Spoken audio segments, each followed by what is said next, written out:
We're live. Good morning. Oh, here is another one. That's another one. So this Everyone one's from- mute their computer. Get that. Okay, thank you. Good morning.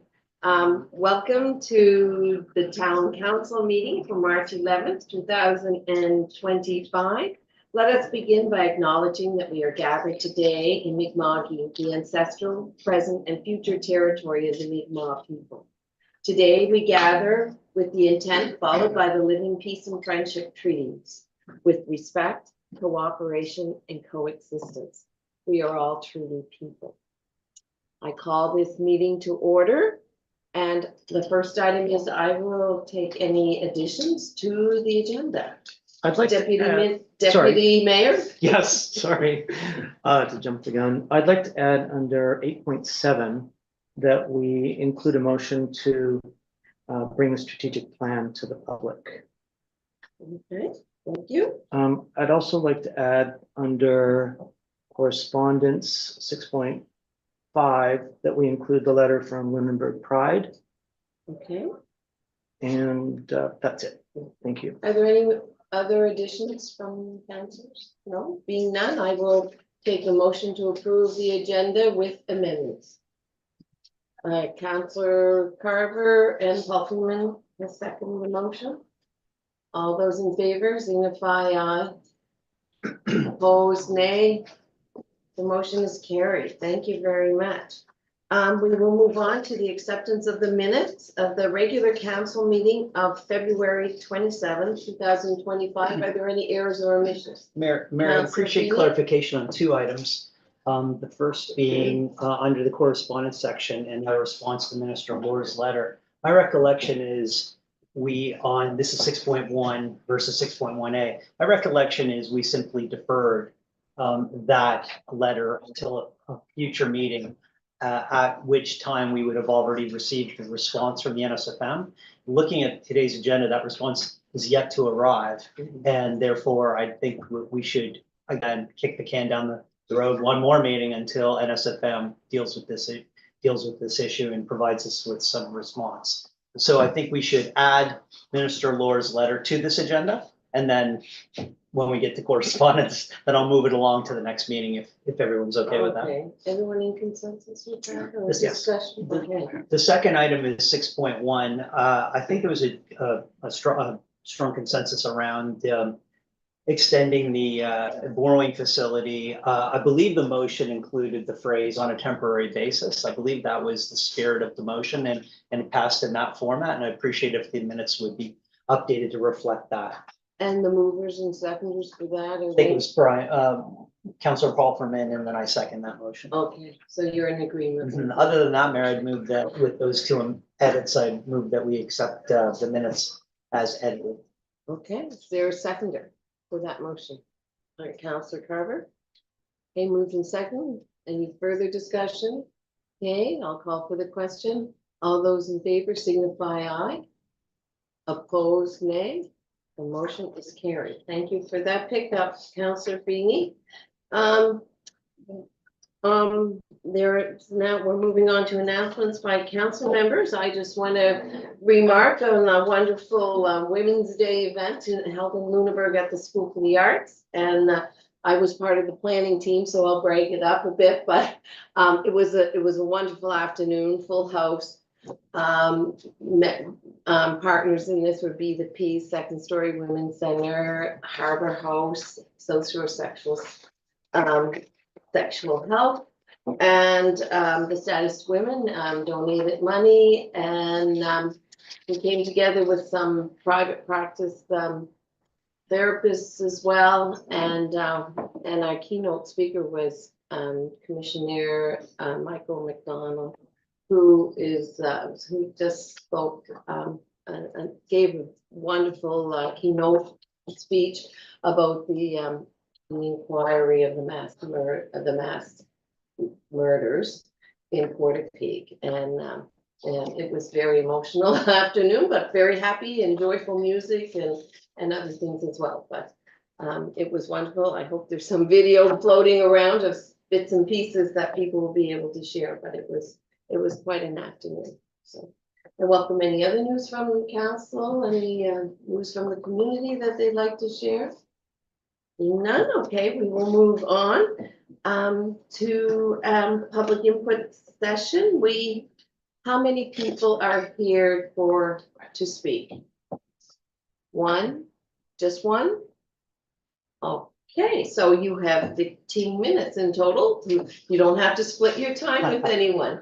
So you can come up and please give your name and your civic address, and we'll just leave it to you. We don't normally interact during this time, but Thanks so at much. question time we can, okay?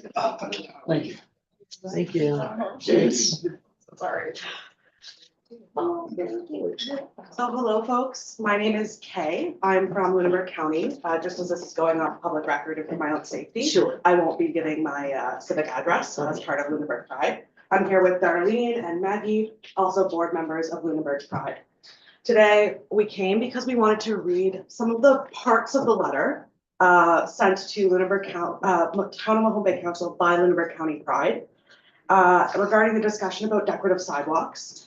And as well as highlighting some of those serious concerns our community members have given to us to advocate on their behalf.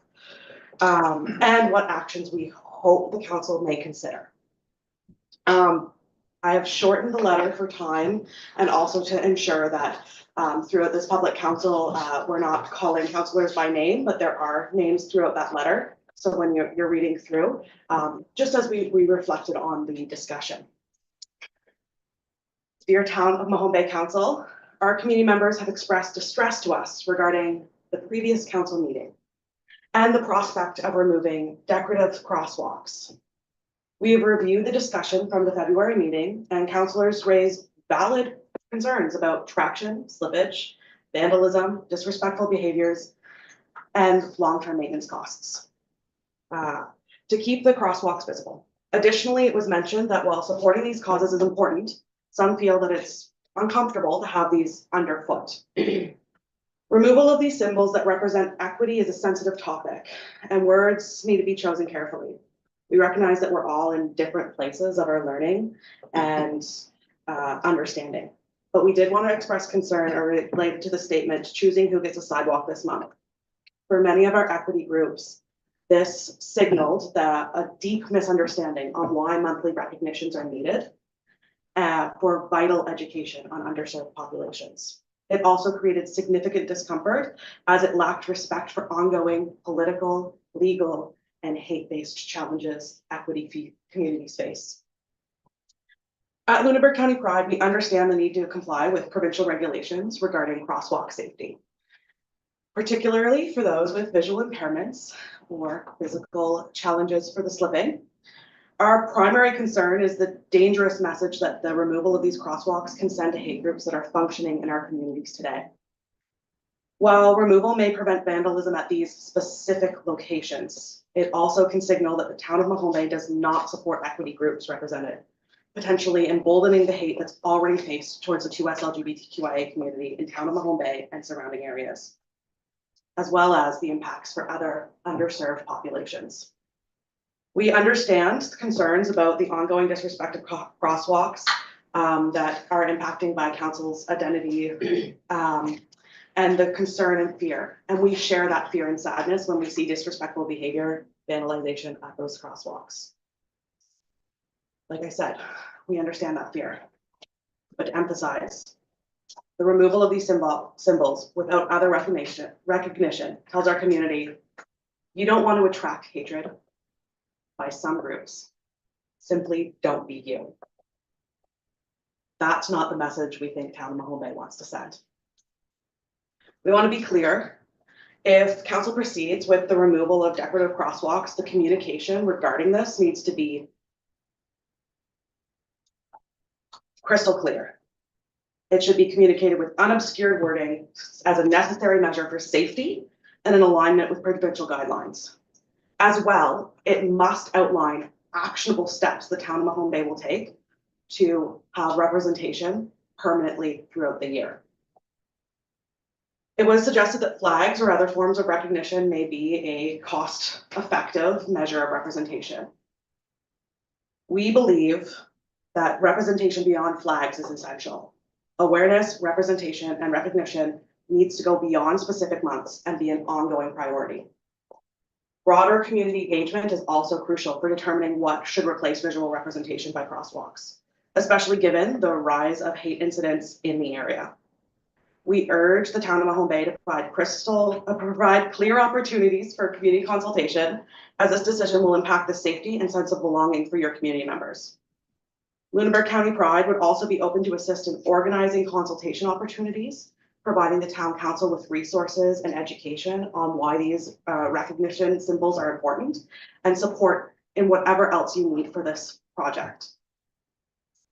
It's important for the 2S LGBTQI community signal that we are not going anywhere, especially in the light of rising hate sentiments against us in our community and also beyond. Now that I've read the letter, I want to reemphasize that the removal of these crosswalks go beyond just paint.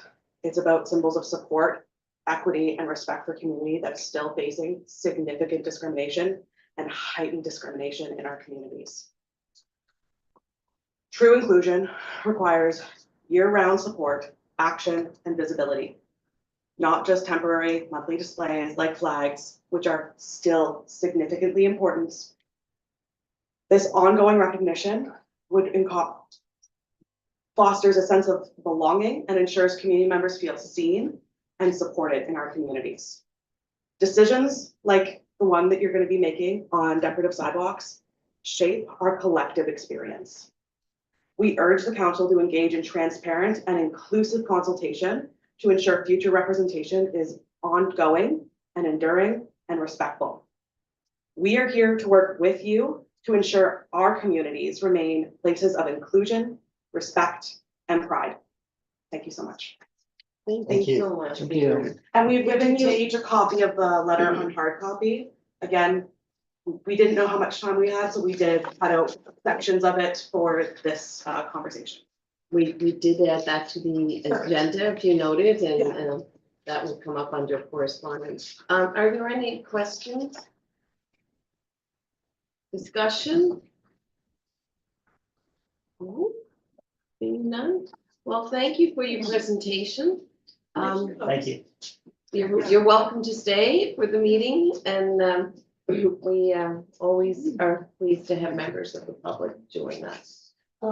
Your Yes. worship, if the Pride members are planning to stay for the whole meeting, because I'll have some comments to make at that time, but otherwise, you are planning to stay for the whole, okay. And thank you for the very balanced, collaborative letter. Yeah, we understand, we don't want people to be injured, but we want to be really clear. Our community members, there are 2S LGBTQI community members who have slipped on Pride crosswalks, and we understand that some folks find them slippery. We understand that. We understand the need for balance, but it's also important to engage folks because the immediate response when our community hears we're going to be removing Pride sidewalks is the hate's got to our council. And that creates a lot of fear, which is why we didn't publish the letter on our social media. We tried to have a very balanced, hey, community members, we hear you, we see you, we're taking action. We're looking for an equitable, inclusive, and balanced approach to make sure our community members' voices are heard, but understanding the complexities that is faced with crosswalks. And you did a good job. Councilor Feeney. Mayor, I do think it would be worthwhile to explain to the gallery that in this section of the agenda, that when presentations are made, it's for information purposes, and the council by policy does not have the ability to ask questions. So the absence of questions does not indicate an absence of interest. It's just that by policy, this is not the section of the meeting that the council can ask the presenters a question. Right. And I just might add that Deputy we're speaking about the topic later under point, which point is it? Under 8.3 and 8.4. So, and I think also, if I might add, when we had the discussion about sidewalks and safety and not just the Pride sidewalk, it wasn't a remove and forget. It was remove and let's make this equitable from a visual perspective for everybody, but it's a yes, and let's look at other ways of speaking to more vulnerable communities, so. Anyway, we're gonna address that at 8.4 and 8.5, Okay, all or right. 3 and 4. Thank you for your presentation. We are going on to 5.1, and we have a presentation from Jim Roberts, our regional anti-racism, diversity coordinator. I think I heard a similar discussion last week, but council hasn't. So welcome, Jim. You're always wonderful to see here around town hall, and welcome to the council table. Awesome. Well, thank you for having me. I know I haven't formally met some of you as yet, so just a moment to say thank you for just welcoming for those that have reached out and those we haven't had a sit down as yet. I'd love to just have a conversation in terms of strategy and what that looks like going forward, especially from Mahone Bay and us as a region. So right now, just as context, I know quite a few persons will be familiar with the accessibility plan. So 3 years ago, there was a mandate around accessibility. And basically there was a plan that needed to be put forward to the province for municipal units to essentially increase accessibility within the region. And as of recent, for the anti-racism and diversity perspective, there is one that is due on April 1st of this year. So same way, we're taking a regional approach because it's very difficult in our area to live in one municipality and not play and work in another. So we've been taking the same approach in terms of looking at what are regional action plans, but from an implementation perspective, that might differentiate for Mahone Bay versus the other municipalities. So the action plan looks forward to the next 3 years. One of the things that we've been framing around and having that letter read was very helpful because it's really around what does belonging look like. One thing that we did note is although accessibility and anti-racism and diversity are very different, there are overlaps in terms of awareness. There is overlap in terms of the underlying feeling of belonging. So certain things you will see that the approach we take is very similar in understanding that we're engaging community. The other things is the methods that we might take in terms of awareness, because not only the education, but it is sometimes going into spaces and either seeing sidewalks or just seeing emblems on the doors to say that we are equity supporting, and we do our due diligence to continuously engage with community to see what things that we need to improve upon, because this is just 3 years of our plan, but this isn't an ongoing journey.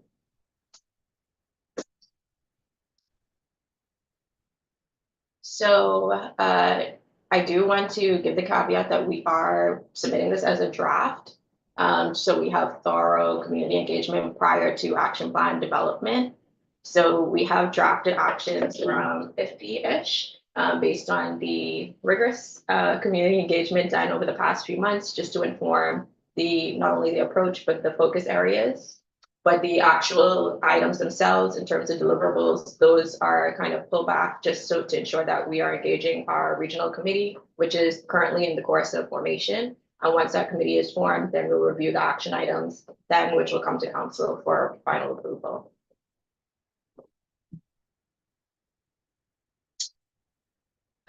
Same thing in terms of introduction, it gives a background what I just gave, objective in terms of creating inclusive and stronger communities, the provincial legislation, which is the Dismantling Racism and Hate Act, which came out in 2022, and then the strategies. One thing that we do want to notice, because this work is very emergent, certain terminology or certain words might be used here, but in the next year might be not necessarily null and void, but might not be as inclusive as anticipated, because we are continuously learning. So we do give that caveat at the beginning of our plan, but we also note that this is an open conversation.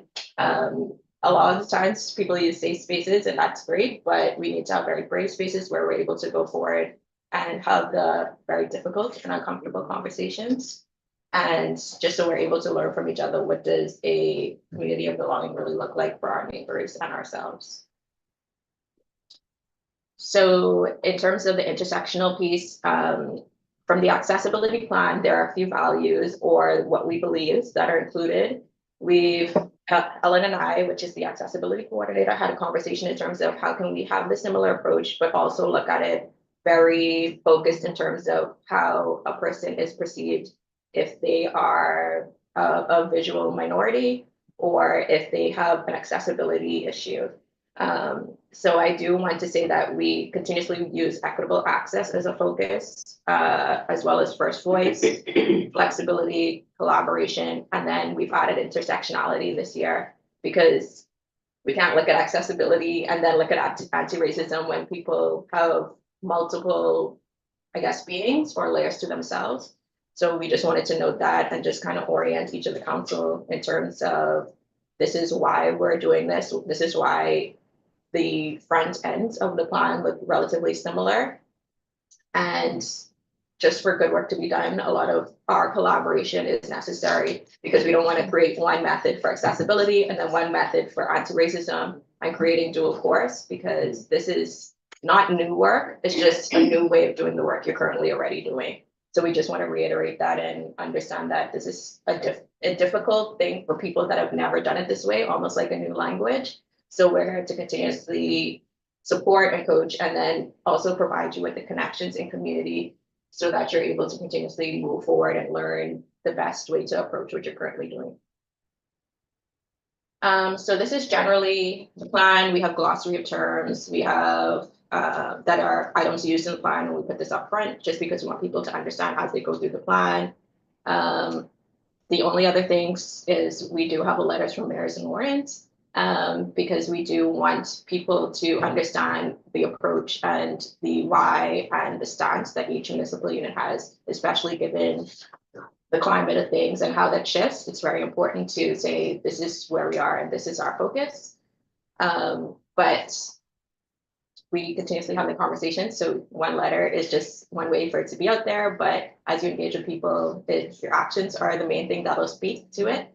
But we felt like it was very important to include that.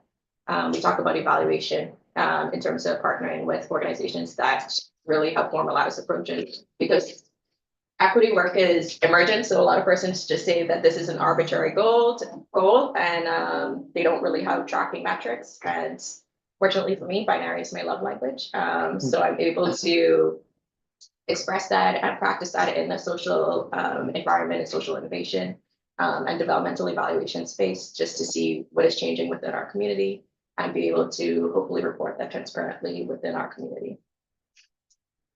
So I just wanted to give that as a general overview.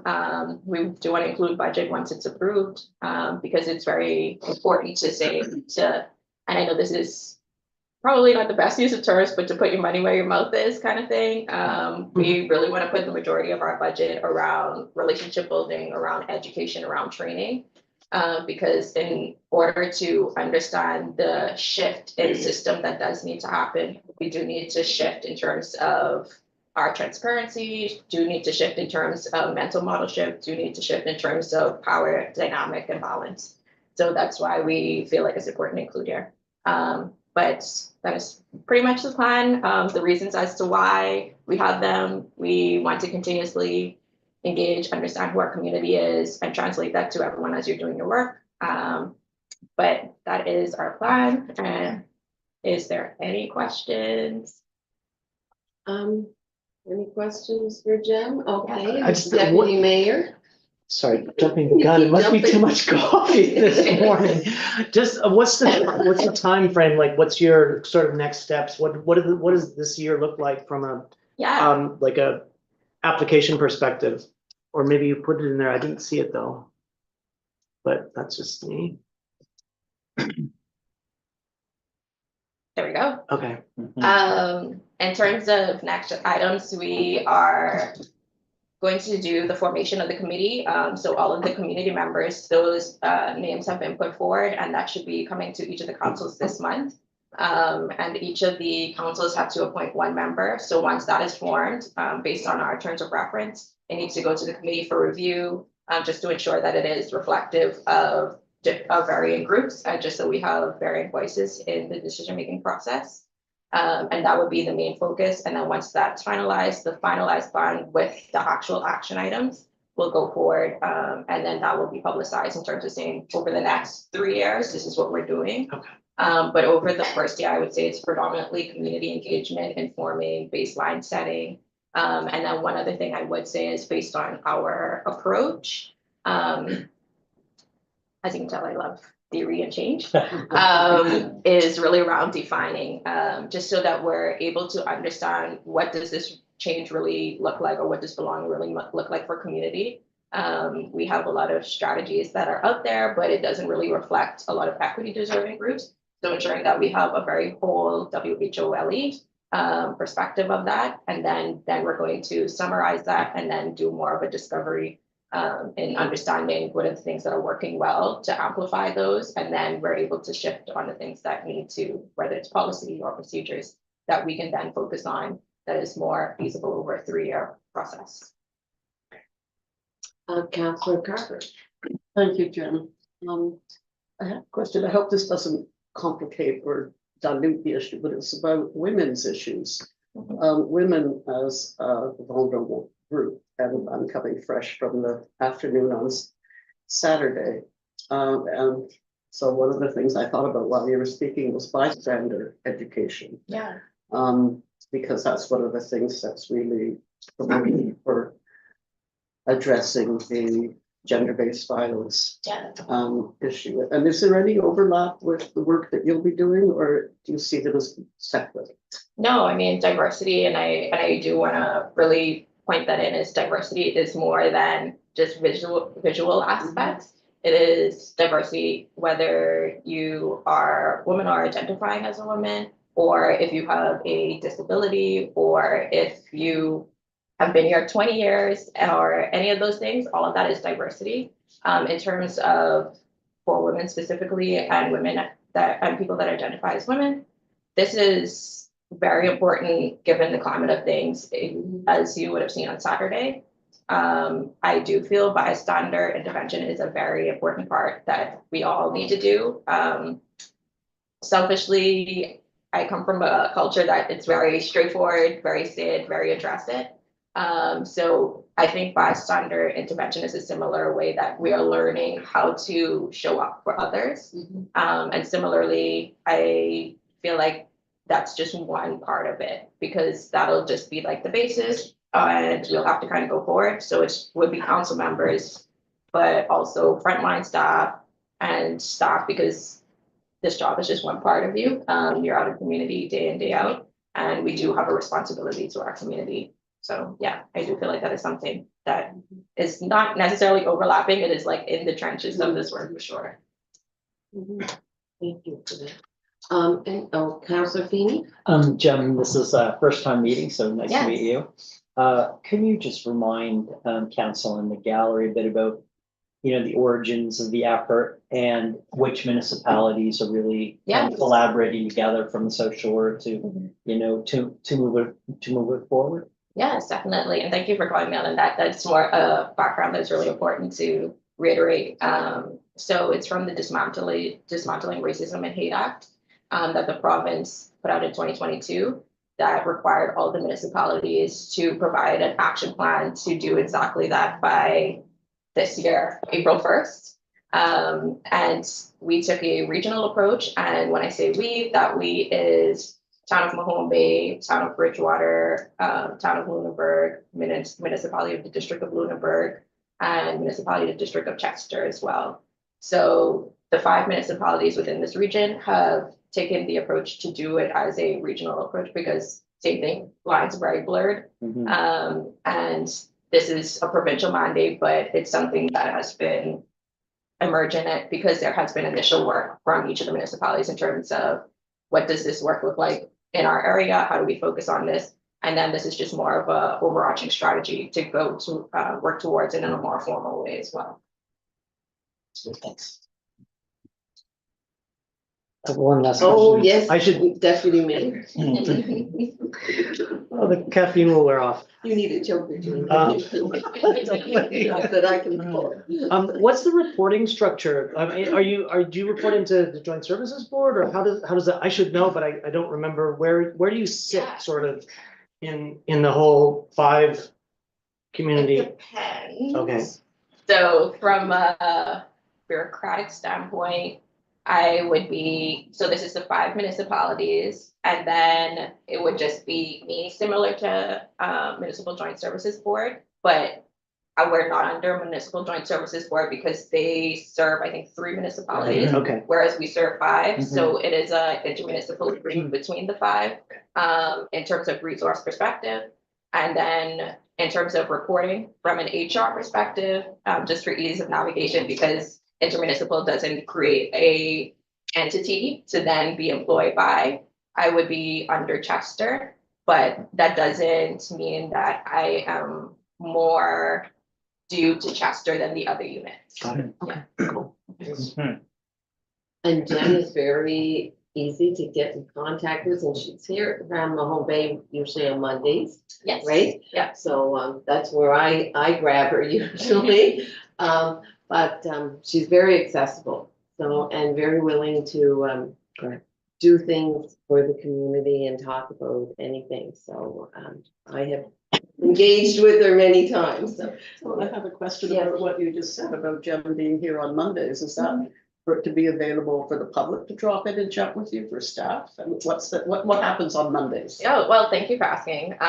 We do this in 2 ways. Mondays is predominantly just to connect with staff if they have any questions. It's not confined to Monday. But we also do in-community drop-in days at least 4 a month. So this Thursday, we're going to be at a cafe in Lunenburg, just so community members are able to become aware of the work, ask questions. And also for additional service providers to come, and it's almost like a conjoint resource group. So community is able to access us in places that make them more comfortable to connect, but also are on bus routes. So we're at the LCLC very often. Sometimes we're at fire halls. So we always put out a schedule for the next 2 months. So we'll be taking April off just to focus on plan development. And we'll be putting out our next schedule for May and June. But the Mondays are for staff or community members that want to connect. Deputy Mayor, thank you for waiting. How are you communicating that, Jem? Just like, is it on Facebook? How are you getting that out? Because maybe that's something that we can cross promote. Yes. Is it? Yeah. Mhm. Great. And then we have great connects that's reflected in our partners. Yeah, so in terms of our partners, we're able to connect with them and they share our flyers as well. Great. So when we're at the libraries, everyone's aware of that. When we're at Mahone Bay Center, we have a great connection there. And we're able to engage with the school as well, so that we're also continuously engaging these boys. So it goes through the formal communication paths of the municipal pages, but also through these, as I guess, partner organizations as well. Thank you. No worries. But if there's somebody that you think would really love to share or just connect, please feel free to share it. We always want to look for new places to engage persons because historically engagement always missed a lot of groups. So we're just trying to navigate that, find that. So if it's farmers markets, if it's events, if it's just being at a coffee shop, we're always wanting to do that, just to ensure that we're getting a full gamut of places. Thanks.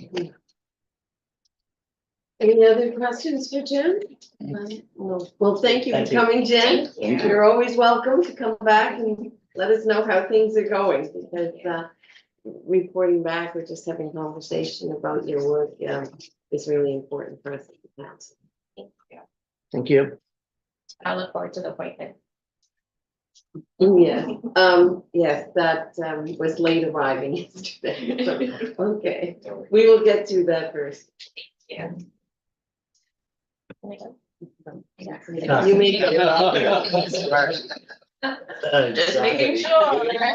Get out of Dodge, good plan. Is Ellen joining us I- on screen? Alan, are you there?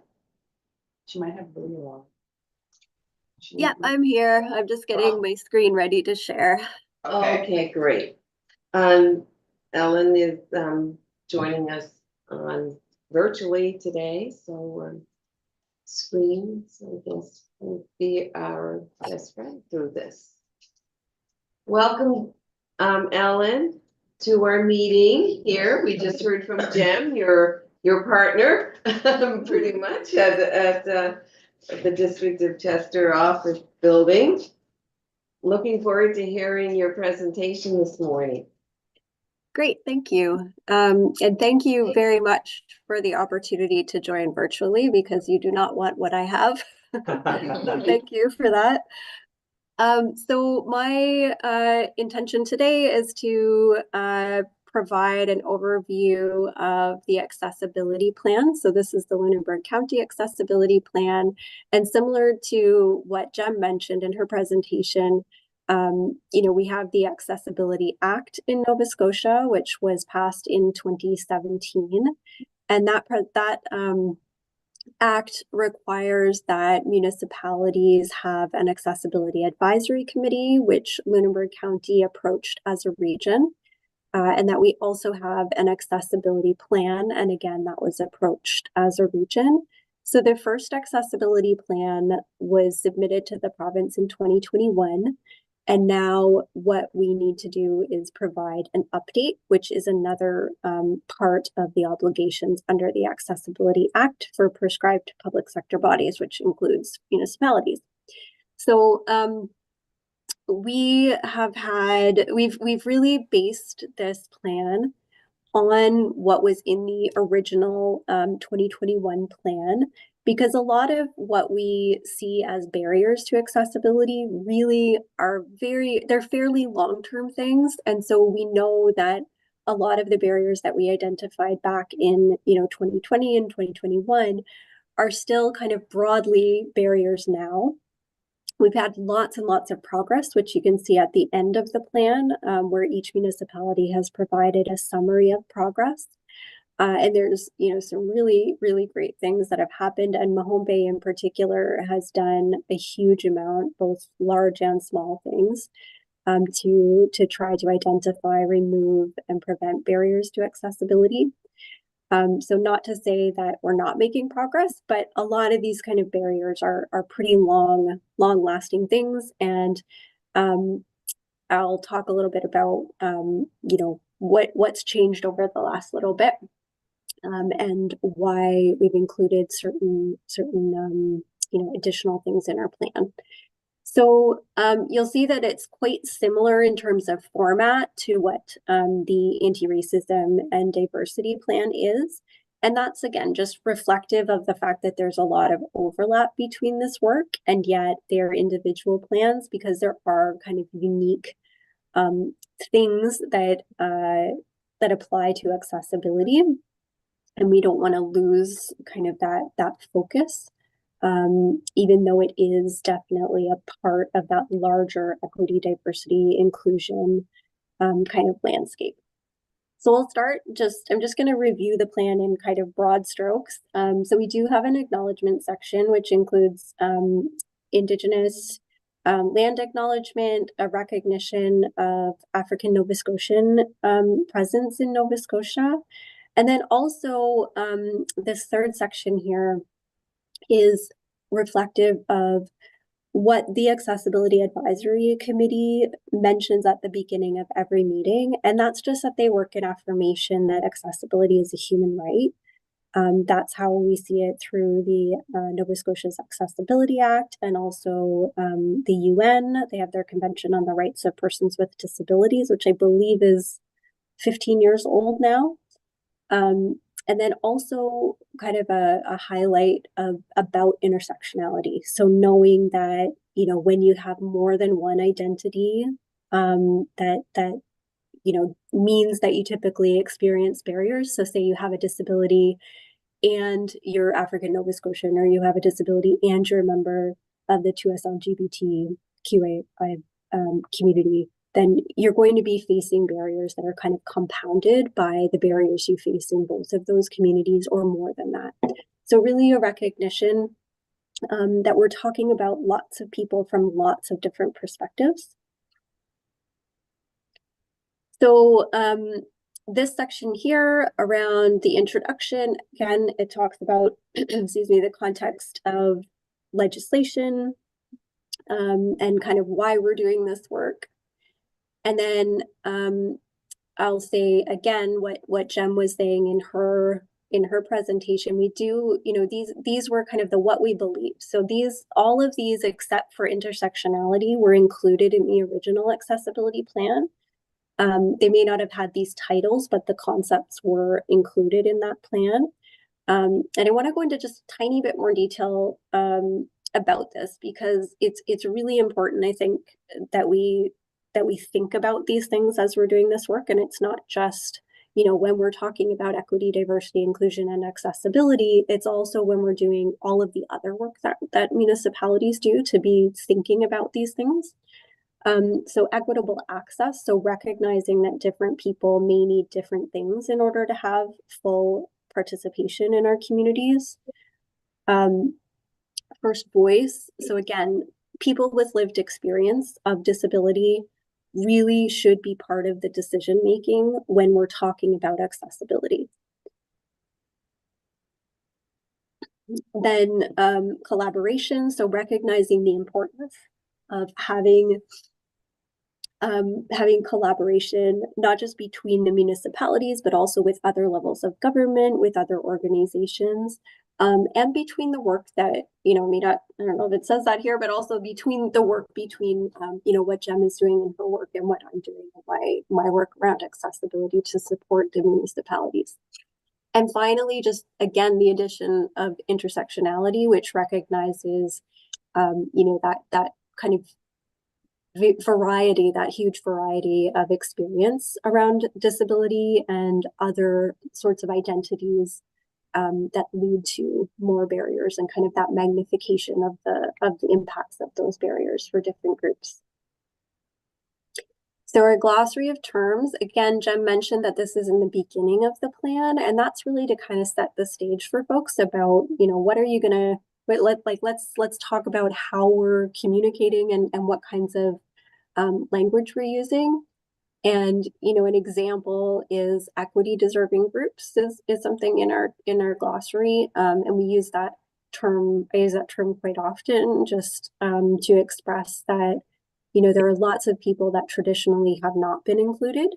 And, you know, we used to use the term equity seeking groups, and equity deserving groups puts a little finer point on it that, you know, folks in these communities really do deserve to participate in the same ways as others, and we're just not quite there yet. So again, one blank page in the whole plan, which is just the mayor's and warden's letter. So that will just, again, you know, Jem mentioned about what it'll be in the anti-racism and diversity plan. And this one is really to just say, you know, you all are responsible for what's in this plan. It's not, you know, this is a commitment that you're making to the community. And so that will be reflected in this plan, or in that letter rather. Again, evaluation. So we're talking about being able to do a progress update or progress report that will be available to community every year to show progress. Also connecting with staff and councils and volunteers, so committee members, for example, in order to make sure that the impact of, or that the efforts that we're taking and what's in this plan is actually creating meaningful difference, and to be able to be flexible if we need to be.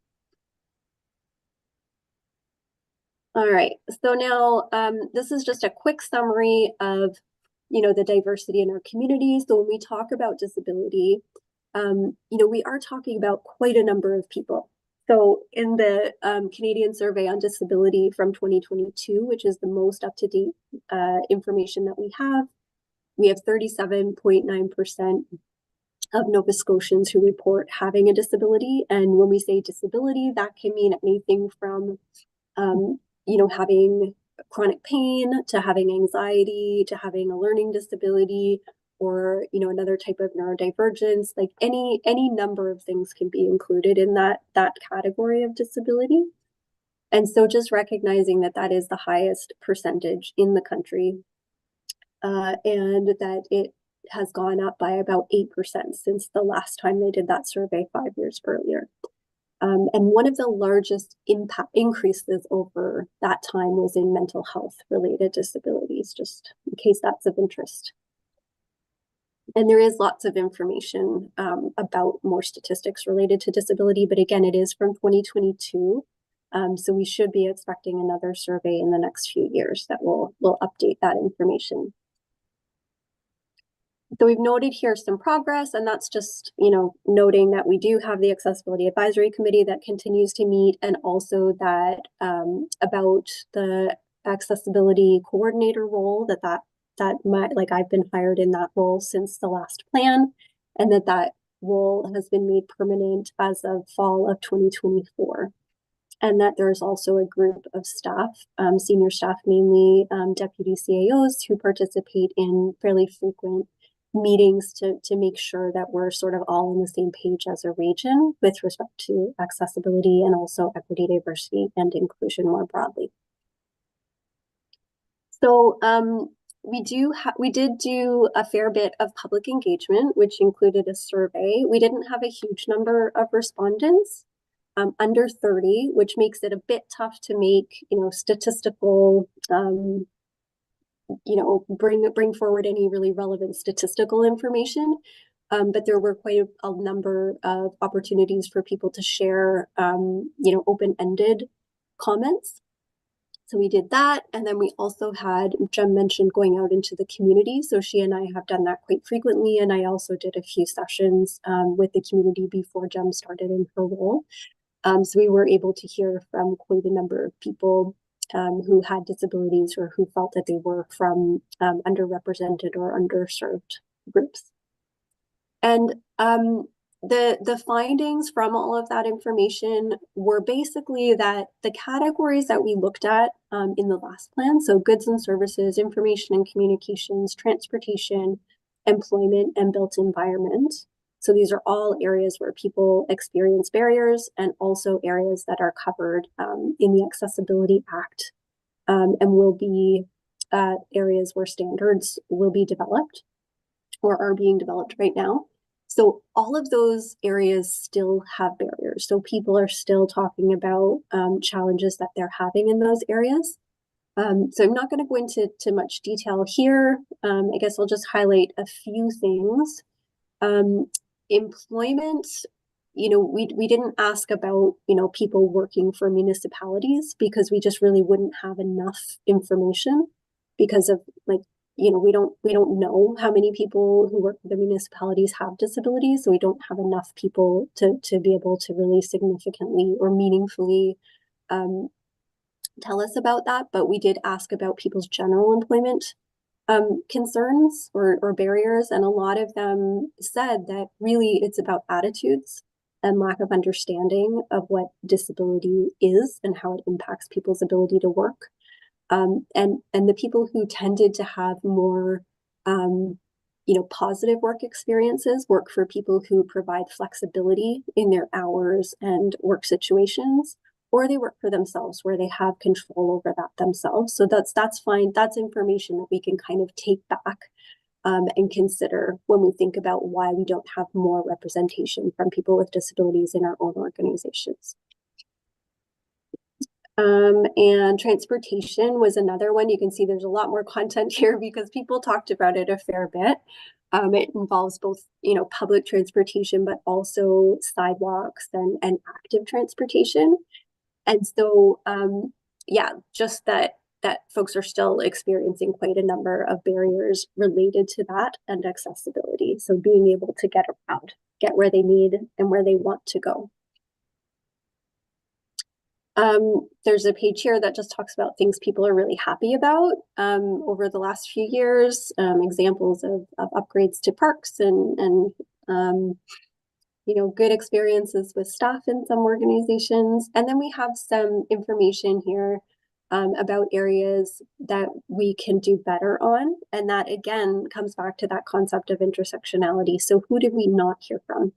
And there were lots of groups where we just don't feel like we heard enough. And so part of the moving forward will be to really make more effort to collaborate between Jem's work in anti-racism and diversity and my work in accessibility to make sure that we are including all of those voices. So this part of the plan, you will have gotten a copy of this already. And so I'm hoping that you've had a chance to look at it. Again, this looks at the areas of focus, and the one area that was added since the last plan is this one in the bottom right corner, which is awareness.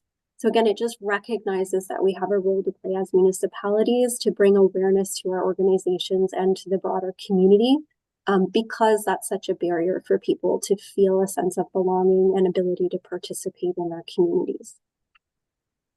So this list of priorities, there are 28 of them.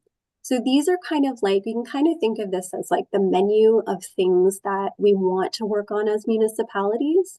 It may not, that may not get done in the next 3 years because they are kind of big picture things, some of them, but they're a way for us to kind of focus and prioritize the work that we're doing as municipalities. So you'll see many of these here, and they were used to create the regional actions, which are all listed here with the actions on the left and the priorities on the right that they sort of align with. And some of these are, you know, in collaboration with Jem's plan, the anti-racism and diversity plan, because, you know, if we're going to create a guide, for example, of how to update a policy or a bylaw with an accessibility lens, then let's do that with a broader equity, diversity, inclusion, and accessibility lens at the same time, rather than kind of like separating those things, since there is so much overlap. So these actions, these regional actions, are the ones that I'm hoping I can get some, I guess, agreement with from council going forward, so that we can provide this plan to the province by April 1st. And you'll see that's a similar page to what Jem has. And I think one thing to highlight before I finish here is just that one of the key actions that will happen after this, all of the actions in this plan are related to regional things. And, you know, we also need to be doing things as individual municipalities, and the town of Mahone Bay does have an accessibility implementation plan. And so that, according to this plan, will need to be made public, which it already is in this case. But the idea would be to kind of pull out the things that are going to be priorities over the next few years and make those public, and make them public in a really easy to find way, along with all of the other municipalities. And then the end has all of these summaries of each municipal kind of progress over the last 3 or 4 years. And our last page is just the members of the Accessibility Advisory Committee for your reference. So that is all of the a summary of the plan. And I think that covers everything for now. Thank you. Thank you, Ellen.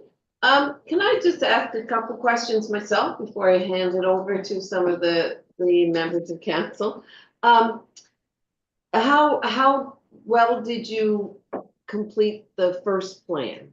Now you're moving on to a second. Did you pick up what things you did not complete in the first plan, or you're still working on? Like how does that work? Yeah, so because it's a regional plan, it's been a bit tricky. With the first plan, that list I have here of all the priorities, those were considered, in the last plan, those were termed as commitments, but with the intention that they're kind of longer term things. Because, I've mentioned this several times already, like a lot of this stuff is pretty complex and it will take a while to change. So we didn't have specific actions in that plan in the same way we do now. And so it was quite difficult to be able to measure the progress of those things. And so that's one of the reasons why actions have been included here and why we're recommending in this plan that each municipality have a list of actions over the next 3 years so that we can much more easily be evaluating the progress on those things. So, I mean, we could go through each and say, yeah, okay, Mahone Bay did this thing and did this thing, and Lunenburg did this thing and this thing, but it's just really it's very challenging to be able to do that in any sort of objective way. And so I guess my short answer is we don't have something that says like it's 25% done or something like that, but some of the municipalities themselves are kind of tracking that on their own. So it just depends on which municipality you talk to, I guess. And that's sort of an internal process. Okay, and just the low turnout with the consultation is kind of concerning because you're already, they're challenged so much to be participating, was it the time of day? Should it have been online, like more online forums or whatever? Are you going to take some time to like dive deeper into that or? Yeah, well, I think, I say the survey was online and it was, like there were 28 people who responded. And if you think about it, that's actually not that bad of a number for people who are busy, who are already facing kind of some time crunch barriers. I know when you talk to lots of folks with disabilities, I think that comes up a lot. And also, because accessibility over the last few years has been kind of big work around the province, people are getting a bit tired of consultation. And so I think there is some consultation fatigue around accessibility work because often the same people are being asked over and over again to participate. So I think that's where kind of these longer term relationship building efforts are really important. And Jem mentioned, in the idea of what will be used within budgets to really focus on that, focus on engagement with community, relationship building with organizations. And I think that's a really smart way of making sure that we're hearing from people. But there is also, these just more general barriers to people for participating. And one of the actions in the plan regionally is to kind of have these conversations about how do we support people better to participate, not only in municipal, programs and activities, but also in things like engagement. So, we know that people with disabilities often have issues with transportation or have issues financially sometimes. So, can we support people in other ways within the scope of what we do as municipalities in order to make sure that we're hearing more consistently from people in those groups? So yeah, we are trying to figure out ways to make sure that it works for everyone, not just us always asking, but making sure people feel that they want to, contribute because they see there's a benefit to it. And that there aren't so many barriers between them and having that engagement with us. Okay, well, I'll pass it on to anyone on council who would like to ask a question. Are there any further questions? I really liked the question you asked. What does belonging in Lunenburg County mean to you? And I think that's a good one for you too, Jem. Question, to ask, like, it'd be good for us to hear back, like, what does it look like to someone with a disability or someone who's experiencing racism? Like, if we could hear some examples, just to give us more of a picture of what is actually happening around the county, If I can add. Yeah, sorry, I shouldn't interrupt you. No, that's okay. But I will add, Don't worry, you're on trend. But those posters that people wrote on, we were asking that broader question. Those were our public engagement that were just out in the community. People were asking things or telling us things about disability and accessibility, but also about being visibly different or feeling culturally different And people were saying things like, you know, I don't want to be called a CFA. Like, I don't want to be called a come from away. And, you know, so it really was a really broad question that, that got a really, really interesting, breadth of answers from people. So Jem and I, yeah, we've definitely talked about how do we communicate that back to you as councils and to the public. So we have some ideas about how we'll be able to do that in the future. Well, thank you, Ellen, and we hope you get better. Thank you.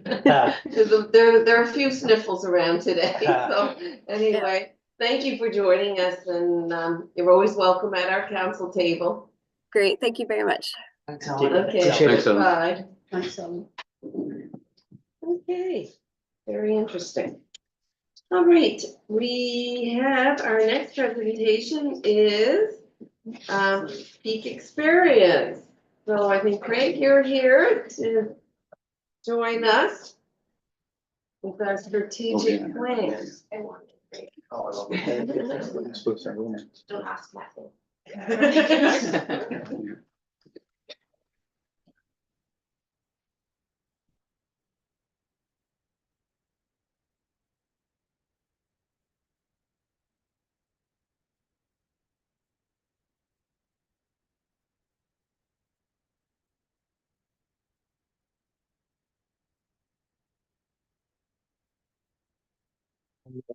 Oh, good morning. Hi. See you again. Lovely to see you all again.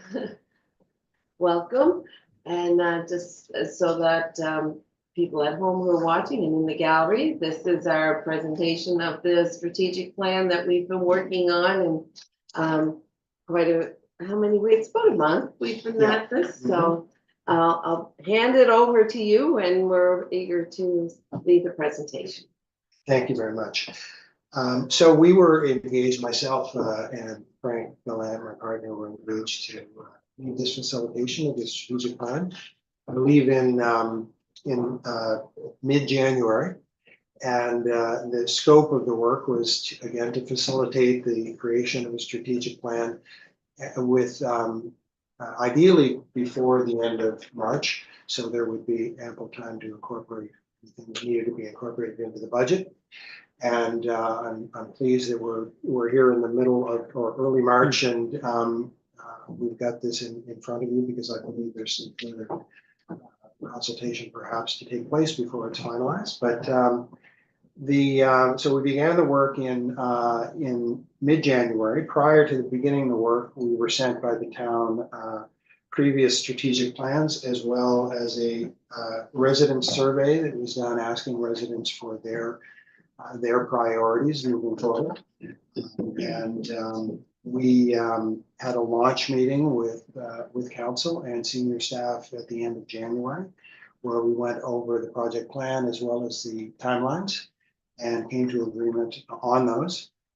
Leaving that meeting, we then sent out a questionnaire to all of council and to senior staff, asking them for their ideas about the strengths, weaknesses, opportunities, and threats facing the town, as well as their reflections on the previous strategic plan in terms of what went well and what might we learn from it in terms of improvement. We gathered all of that information together and sent it out in advance of our first meeting, which happened on Valentine's Day. So appreciate everyone coming out on Valentine's Day and February 15th. We spent a day and a half where we reviewed all of the material that we had gathered. We began with a rough draft of a vision statement and a mission statement and core values, and you'll see those in a moment. A vision being what we aspire to be, mission being this is what we do every day, and core values, these are the standards that we hold ourselves to as we move forward. We also identified some themes that seem to be emerging from the feedback, as well as some high-level goals. Coming out of that meeting, we gathered all of that together and created a first draft, which we sent out for comment. We had a lot of robust feedback from everybody, which was much appreciated. That went into a second draft, which we sent out in advance of our next meeting. But that brings us up to about February 28th, where we came together for a half-day action planning meeting. At that meeting, we came to consensus around a vision, a mission, and the core values, and most of the goals. And we began to dig into what are the actions, what are the strategic actions which are going to support the attainment of those goals. Again, coming out of that meeting, we gathered everything that came out of the meeting and fed it back in terms of a third draft of the plan. We went through multiple iterations before coming to the plan that you'll see here today. So I'm going to briefly walk us through this. This is at a very high level. You'll see the vision, mission, core values, and the goals.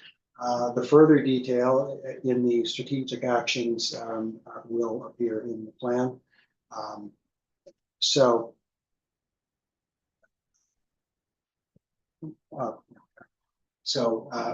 We have a welcome message from Mayor. I won't read that at this point. But I mentioned that there had been a survey done of residents. This was done, I believe, in early 2025. The town did it and forwarded that on to us. And I'm just going to cover some high-level findings from that survey. So in terms of overall satisfaction, which people were asked about, most share that they're satisfied or very satisfied with the quality of life here in Mahone Bay. Residents told you that they love the town's natural beauty, strong sense of community, and a welcoming small town atmosphere. What you value most, we value our natural setting, our strong community spirit, and our local businesses and tourism. Key concerns that showed up were affordability and the cost of living, infrastructure and services, and governance and communication. And what they would like action on is improving infrastructure and services, making life more affordable, protecting the environment, supporting economic development, and engaging the community. So that is provided as context, and this is what I think was foremost on the minds of councillors and staff as they went through the process. So the vision statement, and I realize that I can't read it here on the screen. The vision statement that was arrived at, and again, this is an aspirational statement. This is what Mahone Bay aspires to be. Mahone Bay is a welcoming and dynamic community that cherishes its rich heritage, nurtures meaningful connections between people and place, encourages creativity, and promotes active living. We are adaptable to the evolving needs of our residents while safeguarding our natural environment for future generations. The mission statement. Again, what we do, our mission is to provide high quality municipal services with a balanced approach that respects both efficiency and the realities of governance. Through responsible decision-making, clear communication, and community engagement, we work to support a thriving and resilient Mahone Bay. The core values, the principles underlying your work. Core values are deeply ingrained principles that guide the town council and staff in the timely and collaborative delivery of services, ensuring support for an optimal quality of life in our community. I should note these are not in order of priority, they are in alphabetical order. And those being community connectedness, environmental stewardship, fairness and belonging, integrity and civic pride, public safety and security, and responsible leadership. So out of all of the feedback that we got in the initial SWOT and then through the process, we identified some core themes of what we call strategic pillars for this plan. Strategic pillar number 1, community and partner engagement. Strategic pillar 2, responsible financial stewardship. Pillar 3, future ready infrastructure.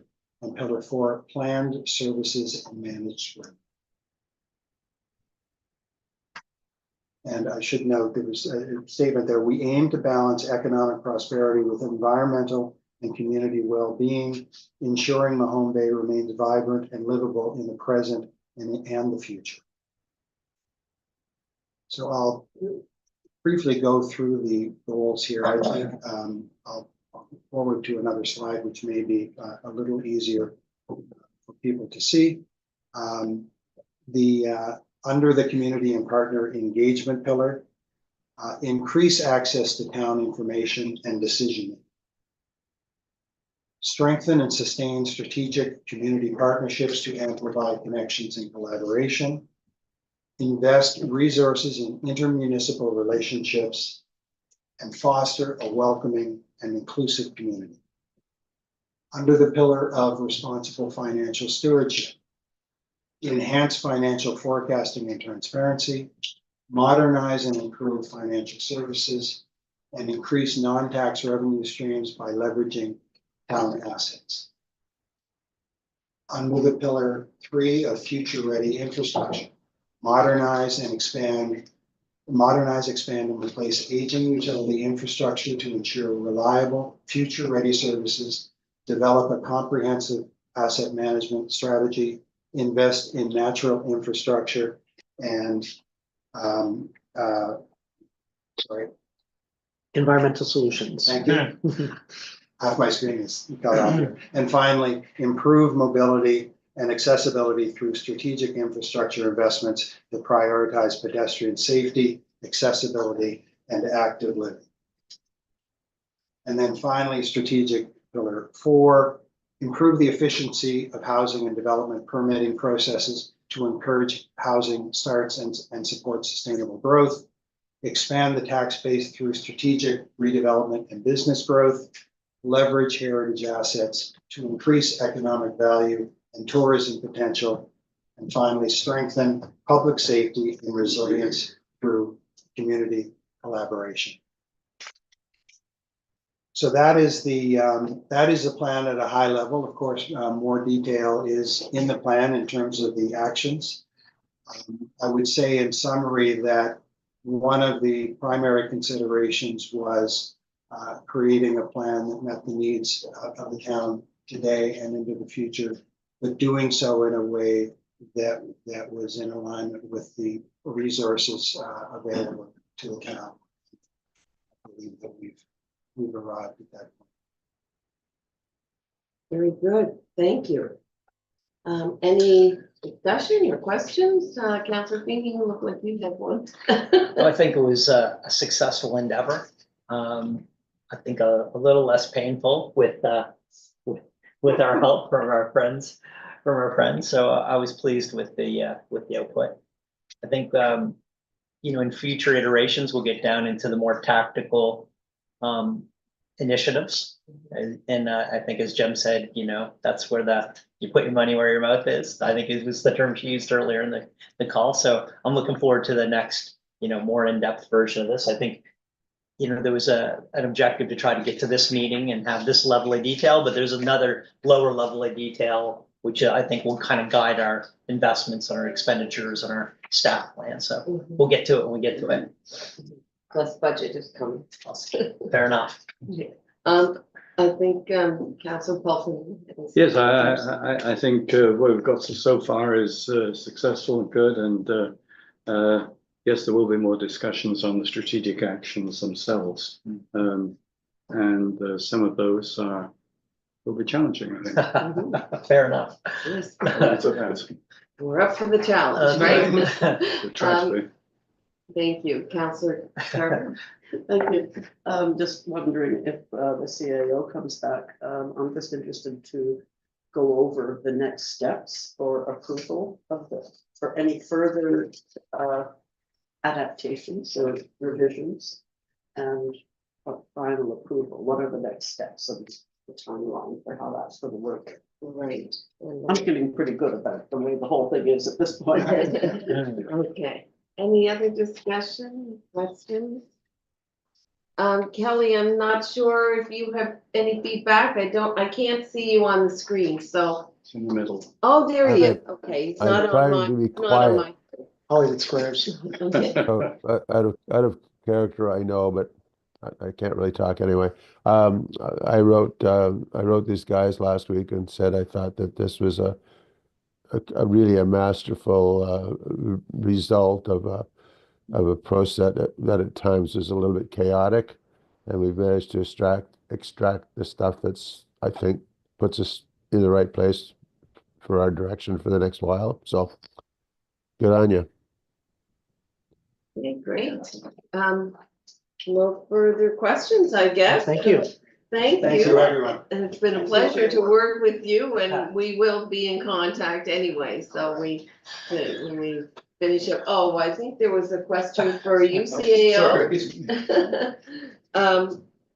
Councilor Carver had a Thanks question. so much. It's just about the timeline right now for how we do any revisions, when we do a final approval, when we do a rollout to the public feedback and so on. What's our timeline? Yeah, really, it is really a council's discretion and it is later on this agenda, but based on prior years, I would expect that council would ask for public comment on the document either right now, or if there were a need to have any revisions before public comment, then presumably at the next available meeting.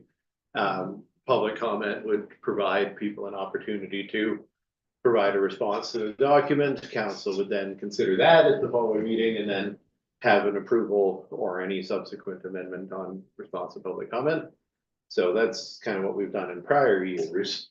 In order to expedite that process in terms of the budget, I would suggest we get out the public comment as soon as council feels that that is okay, if that's later today, and then allow for maybe 2 weeks. Typically within 2 weeks, we've received the feedback we're going to receive.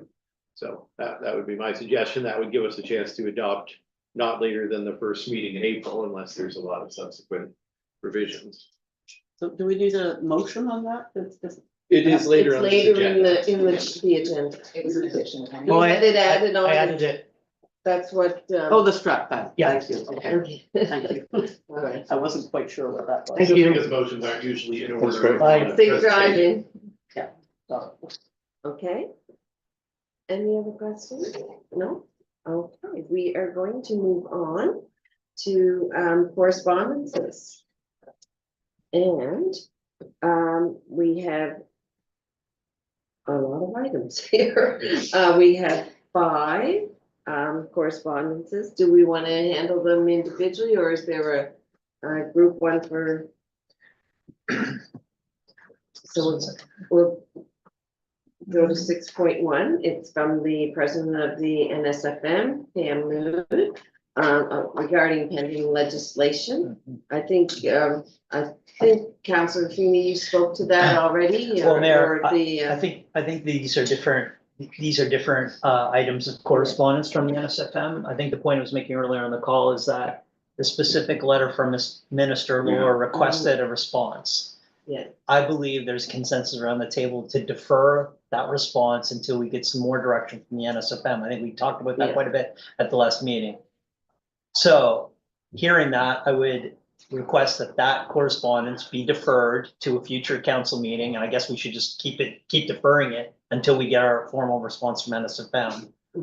And so that meeting would, what is the next meeting? The 28th, 27th. So that correspondence would get added to this agenda, and then we would continue to keep it on the agenda until we get some direction from NSFM. And at some point, we'll get that direction and we'll respond. And the president is down in the States lobbying with the tariffs right now. So she's traveling with the federal group of municipalities. So she may be, I think she'll be occupied all week this week. So So Mayor, by way of motion, I would just move that.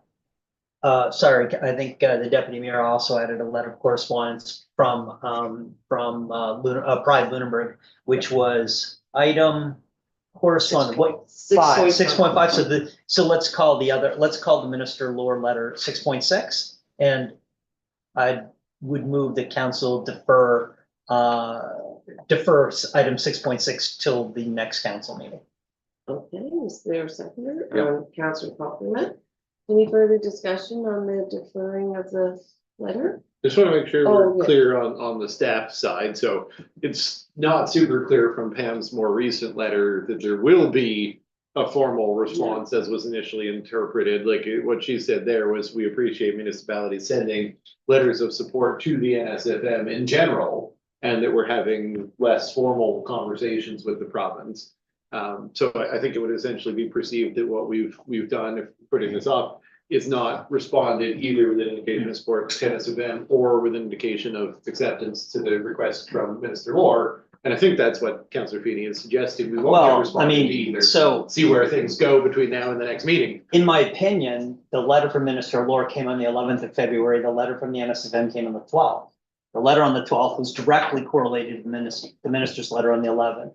And specifically said, don't worry, we're gonna provide some guidance. And I believe there was a whole flurry of meetings across the province with mayors and CAOs and deputy mayors and the NSFM leadership team.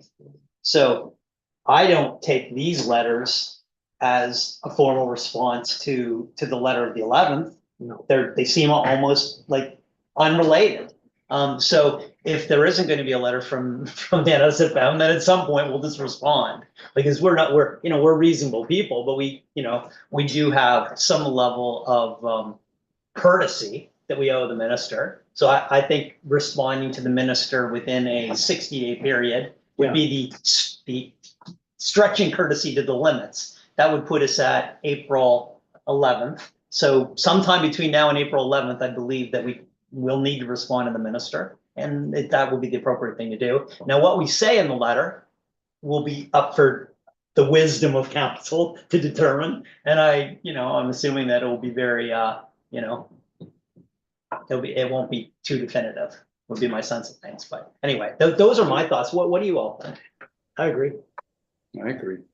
And with that in mind, so my real question with that is, since this will be moving to the next meeting and the meeting after, are we going to move all the associated letters from other parties with it? Or are you guys all comfortable that you've read those? Well, and we just defer the letter from the minister, and then when we get there, you've all seen the various correspondence received on that? Just to speak to that. So the minister's letter has elicited a lot of other responses on a lot of other topics, including fracking and uranium development, none of which are explicitly indicated in the letter. One of the challenges with the letter was that it was a letter saying support us, but didn't inform us what they wanted our support for. But it also led to it triggered a whole response of we're against everything because we don't know what we're for or we're against, because the letter doesn't explicitly say that. Hence the requirement for the NSFM to talk to the government and say, like, what are you looking for, and what do you want, what do you support, and what can we get our head around? Fair. So I think it's not crystal clear to me, CAO, that all of these other tangential letters, like we have one today around from the Doctors Association, from the Canadian Association of Physicians, that it's inextricably tied. I think it is tied. Yeah. But I just don't want to try to tie all of the pitchforks and torches that'll be coming out of this. We had a presentation from Mr. Haysom as well, and I mean, let's just figure out what we know and what we don't know. Anyway, what are the other thoughts on the table? Well, Yes, I Councillor made my McCarthy. thoughts known at the last meeting that I would be quite happy to receive and file the letter from the minister. The second thing that I would support would be a totally non-committal letter saying, thank you for the letter. Council has your suggestions under consideration. Sincerely. And if there's a space for a motion on that now, I've lost track of what our points of order are in terms of dealing with the letter from the. I think fundamentally comes down to where we ended up at the last meeting, which is there's an expectation from council that NSFM is going to provide direction. If NSFM does not provide direction, then we'll respond to the letter. It's such a moving target. It's difficult to know whether this is even going to settle even mildly at the moment. So yes, I think it's better to wait for some clarity, and the motion is there to do just that. Okay. Mayor, if I may, I'm just wondering if it wouldn't be wise for us to write the NSFM and ask them for some clarity. Or, maybe, Mayor, you could Like, I don't know that it's gonna be a letter, maybe you could just reach out to Pam to see if you can, I know she's traveling, Yeah, see if you can get some clarity. If we knew that there would be nothing forthcoming, we might as well Yeah. consider the minister's letter on the 27th. Fair enough. right. Fair enough. And some municipalities have already responded on their own, I think. Yeah, some have, and some have sent the NSFM letters of support indicating that whatever the NSFM's response in their behalf would be accepted. Right. There are some things that really affect other communities that don't so much affect us, but others would, right? So, in the decision making, this isn't about the tariffs and everything. This is to do with the budget. That the Nova Scotia government is, I think, was the budget. It Well, hasn't been accepted yet, but it. My recollection that the letter dealt with two issues. One, it dealt with a request for support for the elimination of interprovincial tariffs Right, and yeah. trade barriers. The second thing, it talked about maximization of provincial resources for the province, for the province's Mhm. benefits. It didn't have any more clarity than that. That's all it said. Right. So we have a lot of people trying to figure out what it said. And I do think it'd be well worth our while to wait to get some more clarification. And we can phone Juanita, we can, phone Okay. David Mitchell, we can phone Pam Moog. Yeah. But if there was no other letters, I agree with the CAO, we'll just respond on the 27th.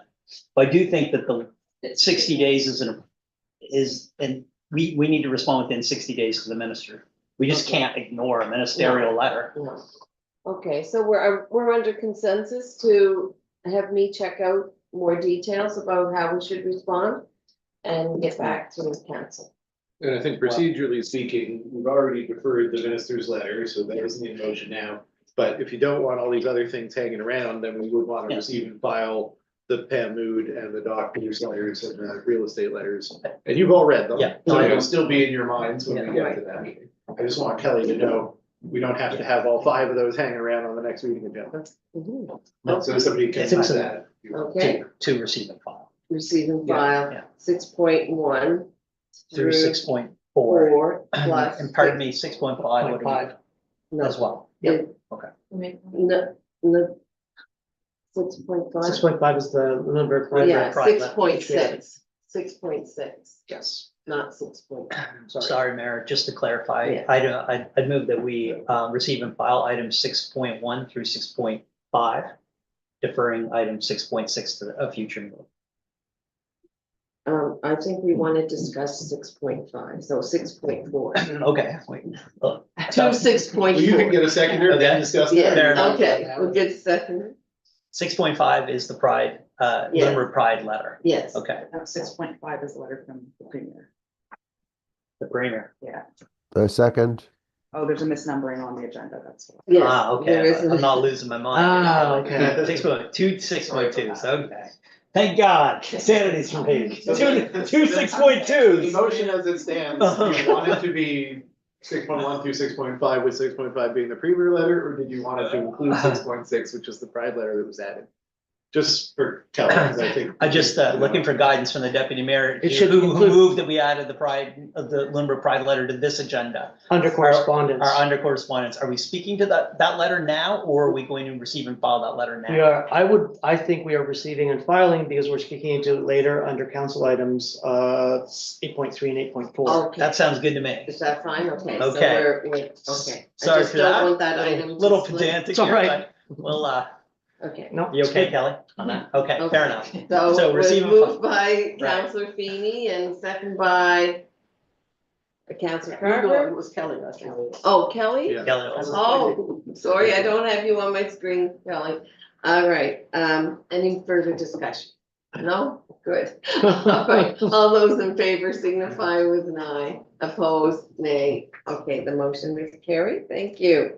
Staff report, 7.1, dated for March 11th. Any items there anybody needs to discuss? I don't think anything was due. Certainly a very brief one. Yes, So if anyone has questions, I'm happy to answer. It's a 1 page. yeah, 42 that's pages. good. But we are working, and Claire's working on new formatting for the quarterly reporting of statistics and things as well. which used to be a lot of what filled that document out. And now that the strat plan's coming forward, of course, we'll also have a quarterly progress report on that. So we're down to 1 page on task assignment, which I think is a better, easier to read thing. Yeah. But the other information will be coming back around quarterly. Okay, thank you, CAO. Okay, 7.4, establish insurance, RFP. CAO. Yeah, so this 7.1 and 7.4, it's a weird numbering issues on here. So this one is, there's no 2 hidden reports, it's the only one. This insurance RFP has been carried out now for the 2nd time at the regional level. Just to give a brief summary of that, this is probably what we'll be doing in a lot of procurement activities with MJSB, having now had the approval for the procurement function there. But this was kind of the test run of those, other than the waste hauler contracts. This is the only thing we've done joint procurement on to date. And the nature of it is that each of the units has independent pricing and independent scoring and needs to make an independent award. And in this case, it was remarkable where the cost savings differed and, really the material proposals differed unit to unit. So you will find if you've heard Bridgewater has approved switching their contract over to Arthur J. Gallagher on the basis of some, very hard to deny cost savings. When you're talking about cost savings of that magnitude, it swayed the weighting, but ultimately the weighting is only 30% on the basis of price. And staff did consider a lot of other factors, insurance, it's very detailed proposals. So while we are not recommending award to lowest bidder in our case, the cost savings to award to lowest bidder couldn't be justified against other elements of the proposal that were reflected in the scoring. So this is the process that each unit is following, bringing a report, providing this information, asking for confirmation of the award. And so that's what I'm doing now. And our recommendation is that we stay with our existing provider. And it does represent a fairly considerable savings over the prior year. So really, I think that justifies the process of going to market and subjecting our insurance contract to competition. Even going back to the same insurance provider, we're doing so with some definitive savings over 24, 25. Councillor Popelman. And then Just as a matter of clarity, we're going for this bid on the basis it's on behalf of 2 or 3 municipalities and it's priced accordingly. And Bridgewater's gone to one and we'll then go to another. How does that work? They're all priced separately. So the way that the proposals came in, it's not necessary for all the units to choose the same bidder. It's not. Now, in the long run, could that potentially, we did talk about that approach. Could that result in additional cost savings? Yeah. It could, but it also takes each unit's risk profile and essentially merges them. Yeah. So it wouldn't necessarily result in cost savings. I understand. Yeah. So for this year anyway, it's independently allocated. Yeah, for this contract term. And then, by the next one comes around, we may have had time to, what the CAOs felt was necessary if we were gonna do it together, was to actually assess our risk management practices across all the units and try to determine where some of the, more risky areas might be that could hold down, the other units through being included in that group procurement. So, it's just hard to determine at this point if we're all comfortable with the level of risk that the others are willing to incur, and in our case as well, we all have different inspection regimes, different approaches to managing risk. And this is for 3 years. Yeah. Councillor Carver, you had your hand up? Yes, I did. I was going to make the motion. Oh, I think.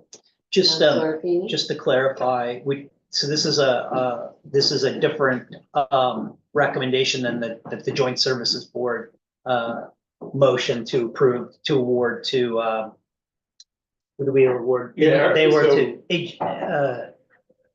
AJG. And so I'm assuming that's based on the contract terms relative to the underwriting premiums. Yeah, I mean, and so MJSB is one of the 4 individual parties. So Right. like my answer to Brian, they got their own proposal based on their own risk profile, their own assets.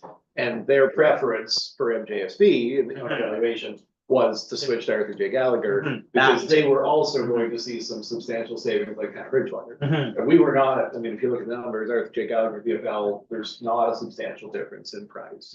So, that's just the facts of the proposal to MJSB. I'm sure, justify their recommendation to award to, that party. I think that stands on its own independently. Right.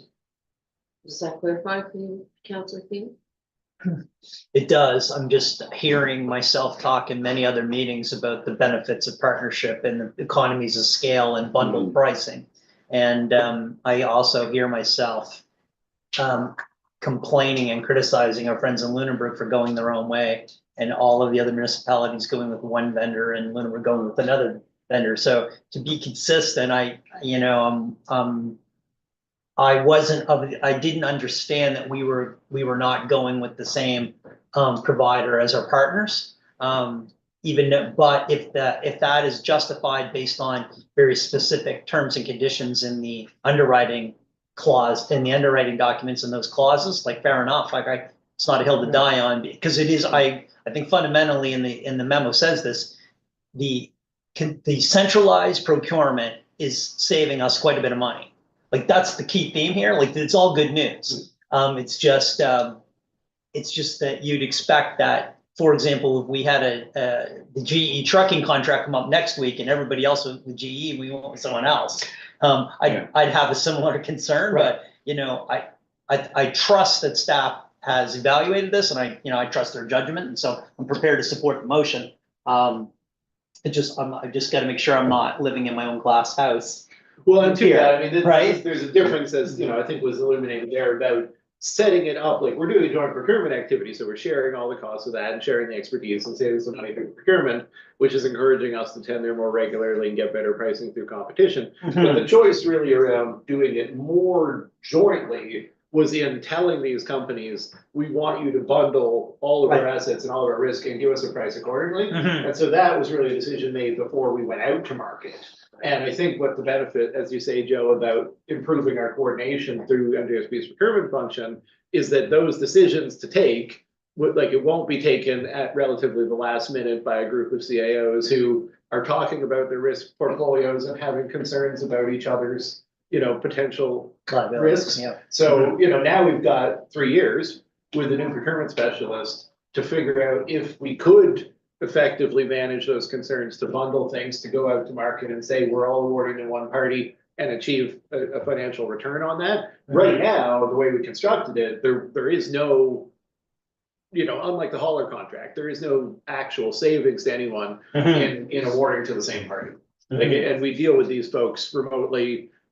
Really, if anything, the other units will have a lot of transition to manage, moving off to a different broker, and we get to continue to enjoy our existing broker. What that means is if we put it all together 3 years from now, go back out, and it turns out that Arthur J. Gallagher ends up winning the bundled contract, well, then we'll have to switch at that time anyway. Okay. Yeah. Fair enough. Okay, so Councillor Carver, you've wanted to make the motion? Yes, so I move that council award the general and cyber insurance contract to BFL Canada for the next 3 years. And seconder would be Deputy Mayor. Any further, Councillor Copeland. I would like to add to the motion that during that 3-year period, an assessment is made as to the benefits of going on a what would you call it? Consolidated basis. Yeah, that's a good. Can I ask that it maybe be a separate motion? Yeah, Usually a separate board motion. motion might need to be succinct for the purpose of including in a letter to the board. Okay, sure. Okay, so any further discussion? Okay, I'm calling for the question. All those in favor signify aye. Aye. And opposed, nay. The motion is carried. Now, Councillor Pufferman, do you want to make another motion? Yes, I can't remember what I said now. That in the ensuing 3-year contract period, administration examine the option of consolidating the insurance Okay. package. Would you want to add in conjunction with Municipal Joint Services Board, because that's where the procurement person is going to be sitting? By all means. Just for Just to for be precise, clarification. Yeah. Okay, Kelly? You got that? Sort of, speed, yeah. speed of light. Okay, is there a seconder for that motion? Councillor Carver seconds that motion. Okay, ready for the question? All those in favor signify with aye. Opposed, nay. The motion is carried. Thank you very much. Moving on to, we're moving on to council items, and I'm on first, 8.1. This is the, some of the information that was brought to you by Jem and Ellen today, their memberships for their boards. I cannot read this document on my computer because with my split screen, so could someone, I would need someone else anyway to make the motion, so I don't really have to read it. So would someone like to make the motion that do we accept each one separately? They're down as 4 different appointments because each of Okay. them has a different terms. Okay, so we should do 4 different, I think 4 different motions. okay. Who would like to do that? I'll start. Okay, thank you. So I move that council appoint Astrid Seidel and Darlene Higgins to the Lunenburg County Anti-Racism and Anti-Discrimination Advisory Committee for 3-year terms. I'll second that. Okay, a motion, any further discussion? All those in favor, signify aye. Aye. Opposed, nay. The motion is carried. There's a second motion. Somebody want to move that? I guess, to appoint Vernon Sims and Caleb Paul Wheeldon to the Lunenburg County Anti-Racism Anti-Discrimination Advisory Committee for a 2-year term. So seconder, Councillor Feeney seconds that. Discussion? Okay, all those in favor signify with aye. Opposed, nay. The motion is carried. Third one. Who would like to move that? Oh, I'll do it. I haven't. Okay, Deputy Mayor. I'd like to make a motion to appoint Violet Kai and Megan McDonald to the Lunenburg County Anti-Racism and Anti-Discrimination Advisory Committee for the term of 1 year. Okay, second by Councillor Carver. And I just want to comment, it's great to see that committee in place. Yeah. Getting it in place. Yeah, absolutely. Great. Great. CL? And then before we vote on that one? No. No. we don't. Sorry, that was Okay, before we all vote. right. Calling for the question, all those in favor signify aye. Aye. Aye, opposed, nay. The motion is carried. Do you have your hand up? Is there something about Kelly's up there that he's not asking for? Okay. CAO, So I just want to point out before we do the accessibility committee advisory appointment, Yeah, that we other do need to thing. appoint a council member to this committee. No. If council's not prepared, I spoke with Jem and it's okay, wait to the next meeting and I can Okay, add well, it. then I guess If that's. there's, if council wants to have. So discussion. it's someone from council, not the public. A counselor needs to be appointed from each of the municipalities. Okay, To join all these great volunteers that we just appointed. yes, So okay, either we could do an appointment now, or we can wait till our next meeting. okay. So I have a Councillor- question about the next statement. Also, we're being suggested that council direct staff to update the ARADAC terms of reference in order to appoint a non-voting member. I would be happy to make that motion if I understood what the non-voting member was for. What was the role? We do have Jem here, so Oh. she could probably speak to that. Now, I don't know who needs to actually amend it, like if we all pass motions to amend it. Well, surely we won't Oh, all I take our own swing at that, so I'm not sure which staff, maybe you know, Jem. From what I understand, it was a joint effort to develop the terms of reference, but spearheaded predominantly by Chester. And then each of the units signed off on it. So it would go to each of the councils for approval, and then I would suggest changes based on the first committee meeting, because once that's essentially created and the voting members agree on it, then the amended terms of reference would then go for final approval.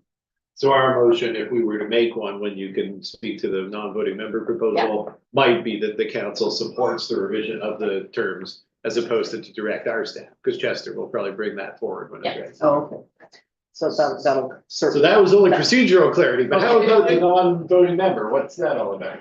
Yeah, so in terms of this work specifically, it's two-part. One, in terms of data, there's a lot of gaps in terms of data currently.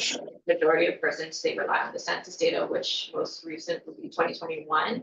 And then the other data that's relevant is usually the Engage Nova Scotia data, which is well-being indexed.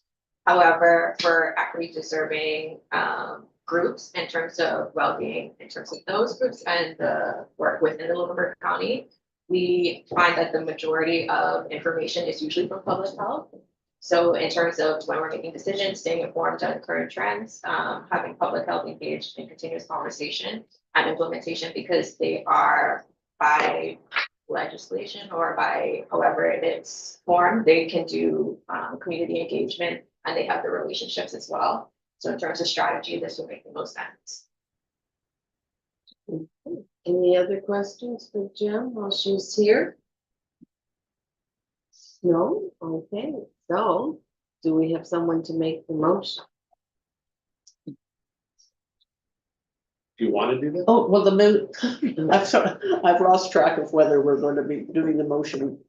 The motion would be to support the Anti-Racism and Anti-Discrimination Advisory Committee in appointing a non-voting member. Is that The motion would be that the Mahone Bay Town Council agrees to the revision of our terms to include a non-voting member. Yes, thank you. for that. If you wish to make that motion. Yeah, I'm happy to make that motion. I'll Okay, second that. seconded by I'll let- Councillor Feeney. I'll let the deputy mayor have the honor. Okay, Go Deputy ahead. Mayor, I guess. Any further discussion? Clarifications? Okay, all those in favor signify with aye. Opposed, nay. The motion is carried. Thank you. Do we appoint someone today? I guess the question is, does the council wish to proceed with that today, or we'll put it on the agenda for the meeting on the 27th? It's up to you. If anybody wants to jump in, Deferred, make it easier then. Or is there someone who wants to? It's deferred. It's deferred. I would defer. Yeah. Okay, we will defer it for our next council meeting. Councillor Carver. So I'd like to make the motion for the new appointments to the Lunenburg County Accessibility Advisory Committee. So I move that council appoint Laura Church to the Lunenburg County Accessibility Advisory Committee for a 3-year term ending September 30th, 2027. Based on the last motion, I'll stop there. Yeah, I don't know why these are separate, but we can, yeah. I'll make a separate motion for the next one. Okay, So my motion is simply for that one individual, Laura Church, for a 3-year term ending September 30th, 2027. right, seconder. Okay, Councillor Bono. Second the motion, ready for the vote? All those in favor signify aye. Opposed, nay. All right, the motion is carried. Is that, One more name in the second half of okay, that because paragraph. I can't see No. everything. I can't see the screen, so. Who would like, I can make the motion. okay, thank you. I'd like to make a motion to appoint Amy Kreisler to the Lunenburg County Accessibility Advisory Committee for the term ending December 31st, 2026. Who's seconding for that motion? Councillor Feeney. Thanks very much. Okay, all those Everybody's in rushed. favor signify with aye. Opposed, nay. The motion is carried. Thank you very much. Thank you, Jim, and thank you, Ellen, for your information and your staffing all these committees. I'm sure it's not easy, so. Moving on, we have Councillor Wilson. You're on. Thank you.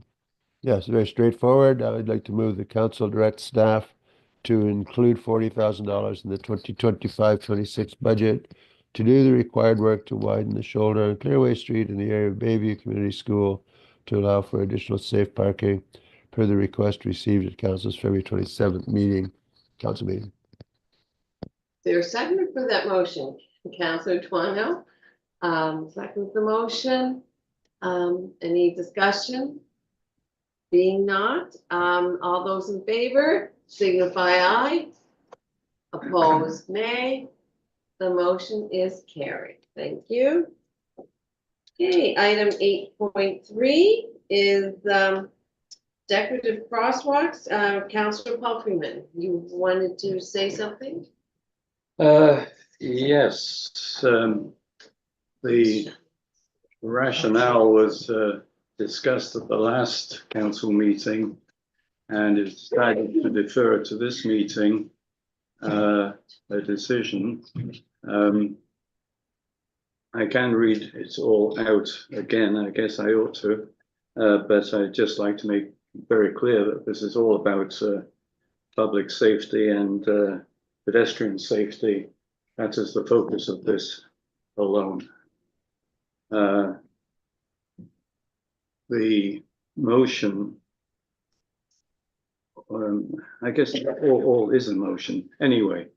At the February 27th council meeting, it was decided that town crosswalk painting should be standardized with a highly visible white zebra cross marking. It might be argued that when I put the word decision in there, it was a fairly fulsome discussion. The reason for this is twofold. Firstly, the final reports of the Nova Scotia Crosswalk Safety Task Force recommends that provincial and municipal traffic authorities install crosswalk treatments based on technical merit and national standards to ensure consistency and uniformity for drivers and pedestrians. Secondly, solid white cross markings are the most visible for visually impaired. At present, the town has 4 different types of crosswalk treatment.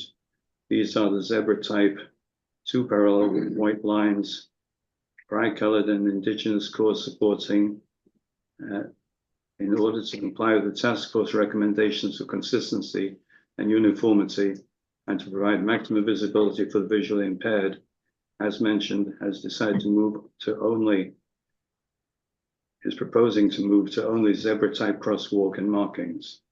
However, it's felt that in view of the existing cause supporting crosswalk markings and requests for more distinctive crosswalk treatments, that policy is needed to deal with such requests. In the discussion that followed, it is believed that the use of crosswalks for cause support did not meet requirements for consistency, uniformity, and visibility. More particularly, the worthwhile causes supported by present distinctive markings were providing opportunities to disrespect these causes, as regretfully, tire spin black marks appear on them and cannot be removed outside of repainting. Lastly, the paint used to provide desired colors has proved to be slippery for both pedestrians and those on two-wheel bikes. There remains support for the causes presently using crosswalks, but it is felt that, given the above factors, there are better options to support causes than using crosswalks that are designed to maximize pedestrian safety.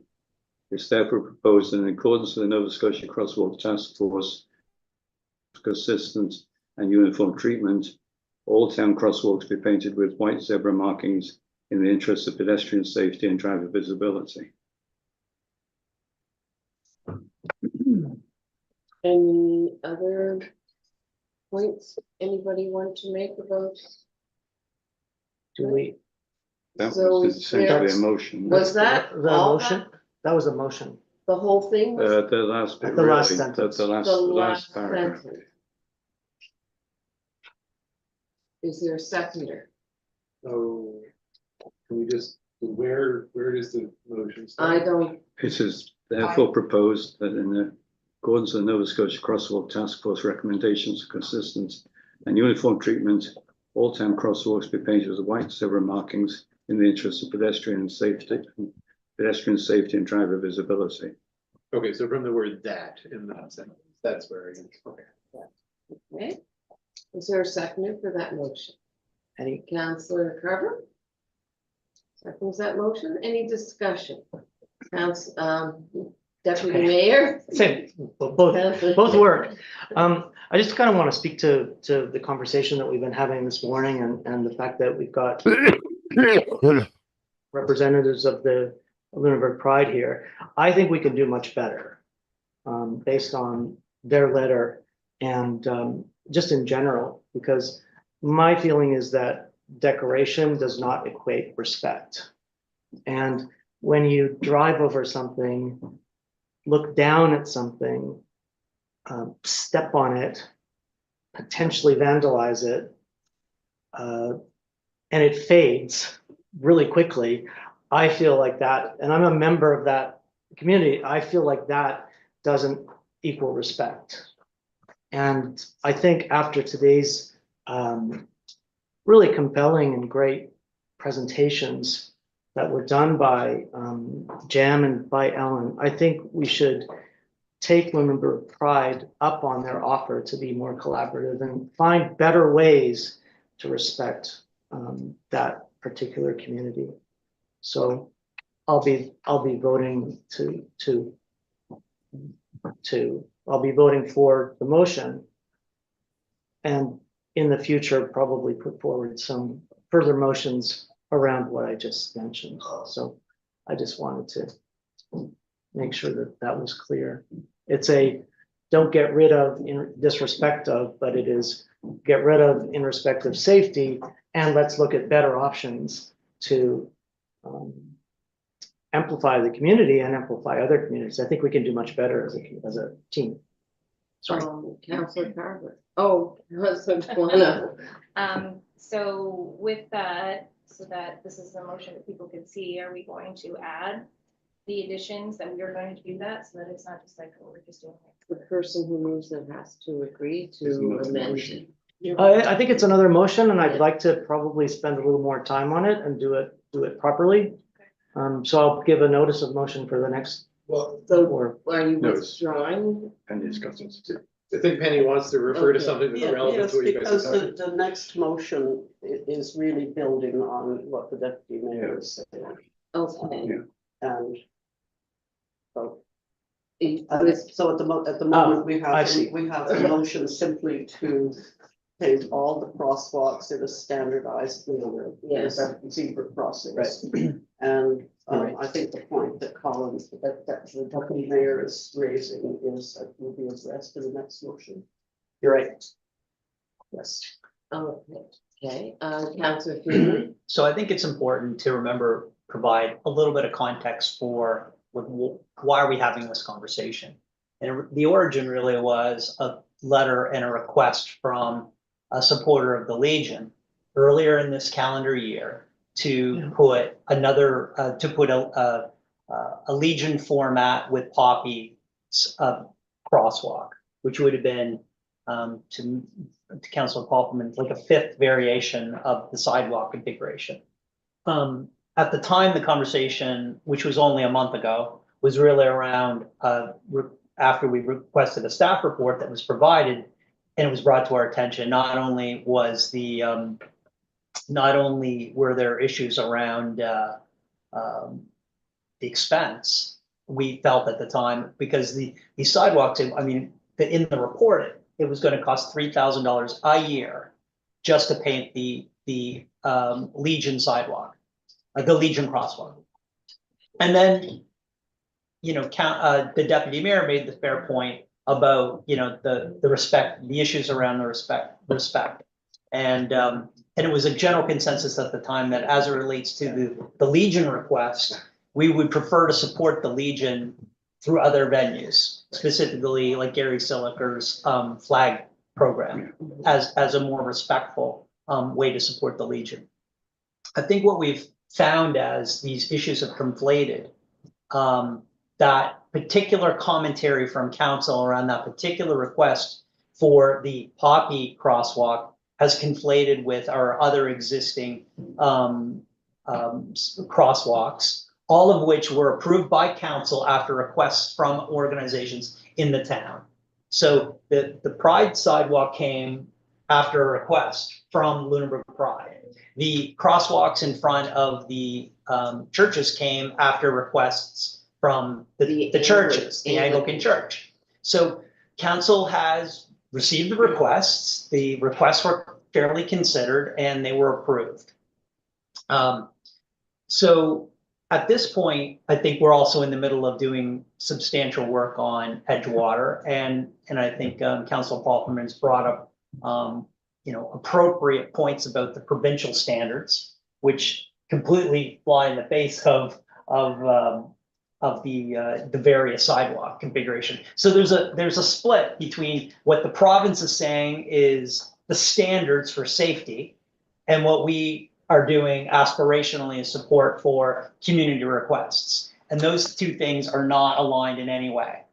What I'd prefer to do, rather than make any declarative statements this morning that will tie the hands of future councils to deal with future requests for communities, I would like to try to see if we should seek more clarification from the province around their lengthy report, which Councillor Paul Furman tabled at the last meeting, I believe. I mean, it's very detailed, but I mean, the province must have an opinion about this. And if they don't have an opinion, we should request that they determine one and provide it to us. And first of all, second thing is, I think that the Lunenburg Pride's request and recommendation, which I thought made a lot of sense today, is, you know, don't make any sweeping declarations unless you're prepared to have extensive consultation. So there's absolute clarity on exactly what you're doing and exactly why you're doing it. And I really appreciate Lunenburg Pride's the grace that they've given council, and I guess the respect. I mean, I think they understand that this was well intended, but again, the laws of unintended consequences could lead to something that's completely out of control, of which I've spoken to several councillors and the mayor around the table throughout the week about my concern with misunderstanding what we're trying to achieve here. So I do give every councillor, I believe this is well intended, but I think we need to be very, very cautious about what we do and how we do it. And there's absolutely no rush. I think there's no requirement to have a motion today on this topic. I mean, it's just entering into the zeitgeist now. I think there'll be significant feedback from these conversations. And I think we really need to be very cautious and take our time and work in consultation with our friends in Lunenburg Pride and other organizations that have their own opinions on the topic. But so I wouldn't feel comfortable supporting a motion, this motion this morning. I prefer to let a little more soak time. Let's have a little more conversations about this topic. There's no burning requirement to make any proclamation this morning. I'd prefer to wait and let us have some more time to let this soak in and to hear other opinions. Okay, that would, yes, CAO? Just a couple of points. So the provincial guidance thing, I think I got to go back to some history for everybody, which is fair because not everybody's been here since we did the first one. But we all take our guidance, the Provincial Traffic Authority, me, all the other municipal traffic authorities, from the Transportation Association of Canada. So that they come up with the standards. Transportation Association of Canada defines a crosswalk as either a zebra stripe pattern or two white lines. They have declined to provide guidance on decoration between those white lines to date. Other municipalities have had to determine for themselves whether they would await guidance on the decoration of the space between the two white lines, which has not been forthcoming and for which there's no expectation of guidance to be forthcoming, or to just proceed on the basis that we remain in compliance with the TAC definition of a sidewalk or crosswalk consisting of two white lines. So that's where you'll see why Bridgewater hasn't done this, and we have done this, is only on the basis that they said, let's wait for guidance, which likely is never going to be forthcoming. And we've said, well, the guidance is likely to be forthcoming, and we feel we are in accordance, and I feel as traffic authority, we are in accordance with the definition of a crosswalk, as has Halifax and most other major cities made that determination, and we've moved ahead. So just for clarity, I do not believe there will be provincial guidance forthcoming, just to that point. With respect to the question about rush, I just only want to contextualize. I think Councillor Paul Freeman originally pointed out that we're going to remove the two decorative crossings on Edgewater in the course of the project. So any decision about those decorative crossings or the not currently existent decorative crossing at the Legion, there's no sunken cost there and waiting to make a determination later in the year. With respect to the Pride crossing that is located on Main Street at Pleasant, the normal tender for line repainting that would include the repainting of that crossing as it fades every winter and is repainted every year, that will go out within the next month. Because that's a there's one company that does that work for all the municipalities, and we do need to get on their schedule. Now, we could provide them with a change order, don't do it at the last minute, and I'm sure they would be okay with deleting that cost. But that's just to provide a little bit of context. We would have another meeting or two in which to potentially debate that. Or there'd be a small sunken cost of one single crosswalk having been renewed before council might have made a decision if we didn't make one today. And then just finally around, how do we have some soak time and make sure this is fair? Councillor Paul Freeman's motion doesn't say this, but an alternative approach would be to direct staff to come back with a policy draft around crosswalk decoration and painting. And then that would be a larger discussion that would presumably take at least a couple more meetings, ultimately arriving at a decision of council that would direct staff. So just some context. Councillor Carver's. Yes, Councillor. Well, there are so many ways to come at this. So, to add to the information about the desirability of zebra crosswalks, initially for me, this issue came from two different citizens, one of whom is now a councillor, but it was raised by a citizen. It was raised by another citizen who had experienced great difficulty and safety risks in crossing at the Clearway new crosswalk. And that person pointed out the much higher visibility of zebra crossings and shared photographs of the zebra crossings in Bridgewater, for example, where they're everywhere. And when I looked at those, I could see dramatically how much more visible they are, the zebra crossings.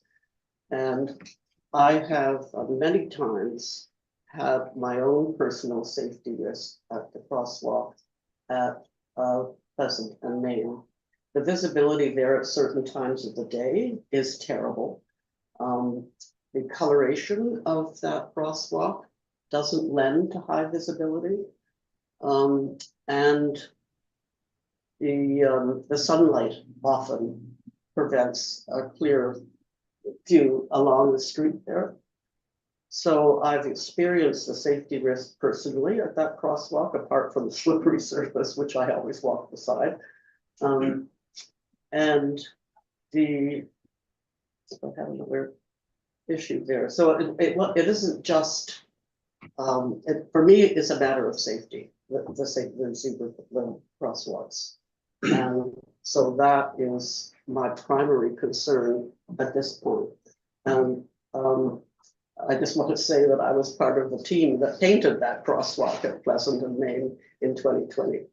And it was a joyous event. It was a totally joyous event.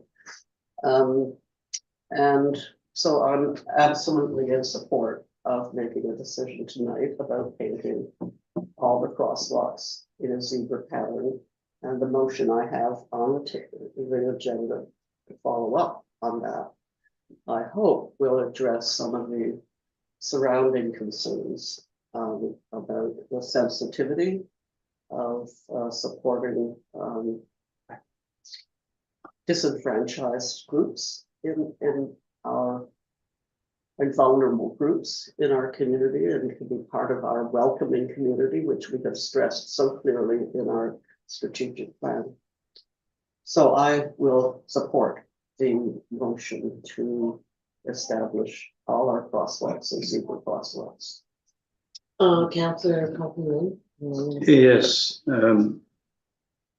As the CEO has pointed out, we are simply not going to get clarity on the rules from provincial or federal levels. It's a judgment call for us. Our strategic plan references pedestrian safety quite prominently. The slippery nature would remain a problem. The visibility for the visually impaired would remain a problem. We're on notice that these are concerns and problems and existing conditions. If something does happen, I think we're laying ourselves open to some potential liability. We have recognized the problem and we should deal with it now. Okay, Seal, you had something? you wanted to- Just in relation to Councilor Carver's point about this meeting, we've heard a lot about slipping concerns from various parties, but I did want to call back to previous motion by Councilor Wilson to consider the use of flashing crossings at all of our mid-block crossings. So we didn't proceed with that at the time on the basis of cost. But a potential in-between option, which some council member may wish to move part of the budget, would be that if there are any decorative crossings, that they at least would have signalized push button crossings, so that would improve the notional visibility concerns that have been raised. But that would only be if there were decorative crossings for that to be concerned about. Well, is your hand up? Yes, Councillor yes, yes, Copeland? yes, Okay, yes, keep yes, it up. yes. Okay. Yes, in fact, consistent and uniform treatments would involve signage as well, consistent as well as zebra markings. So I don't see that that's any different. It's not anything I'm proposing at the moment, but nevertheless, uniformity and consistency on the main street applications would seem to be require similar lighting.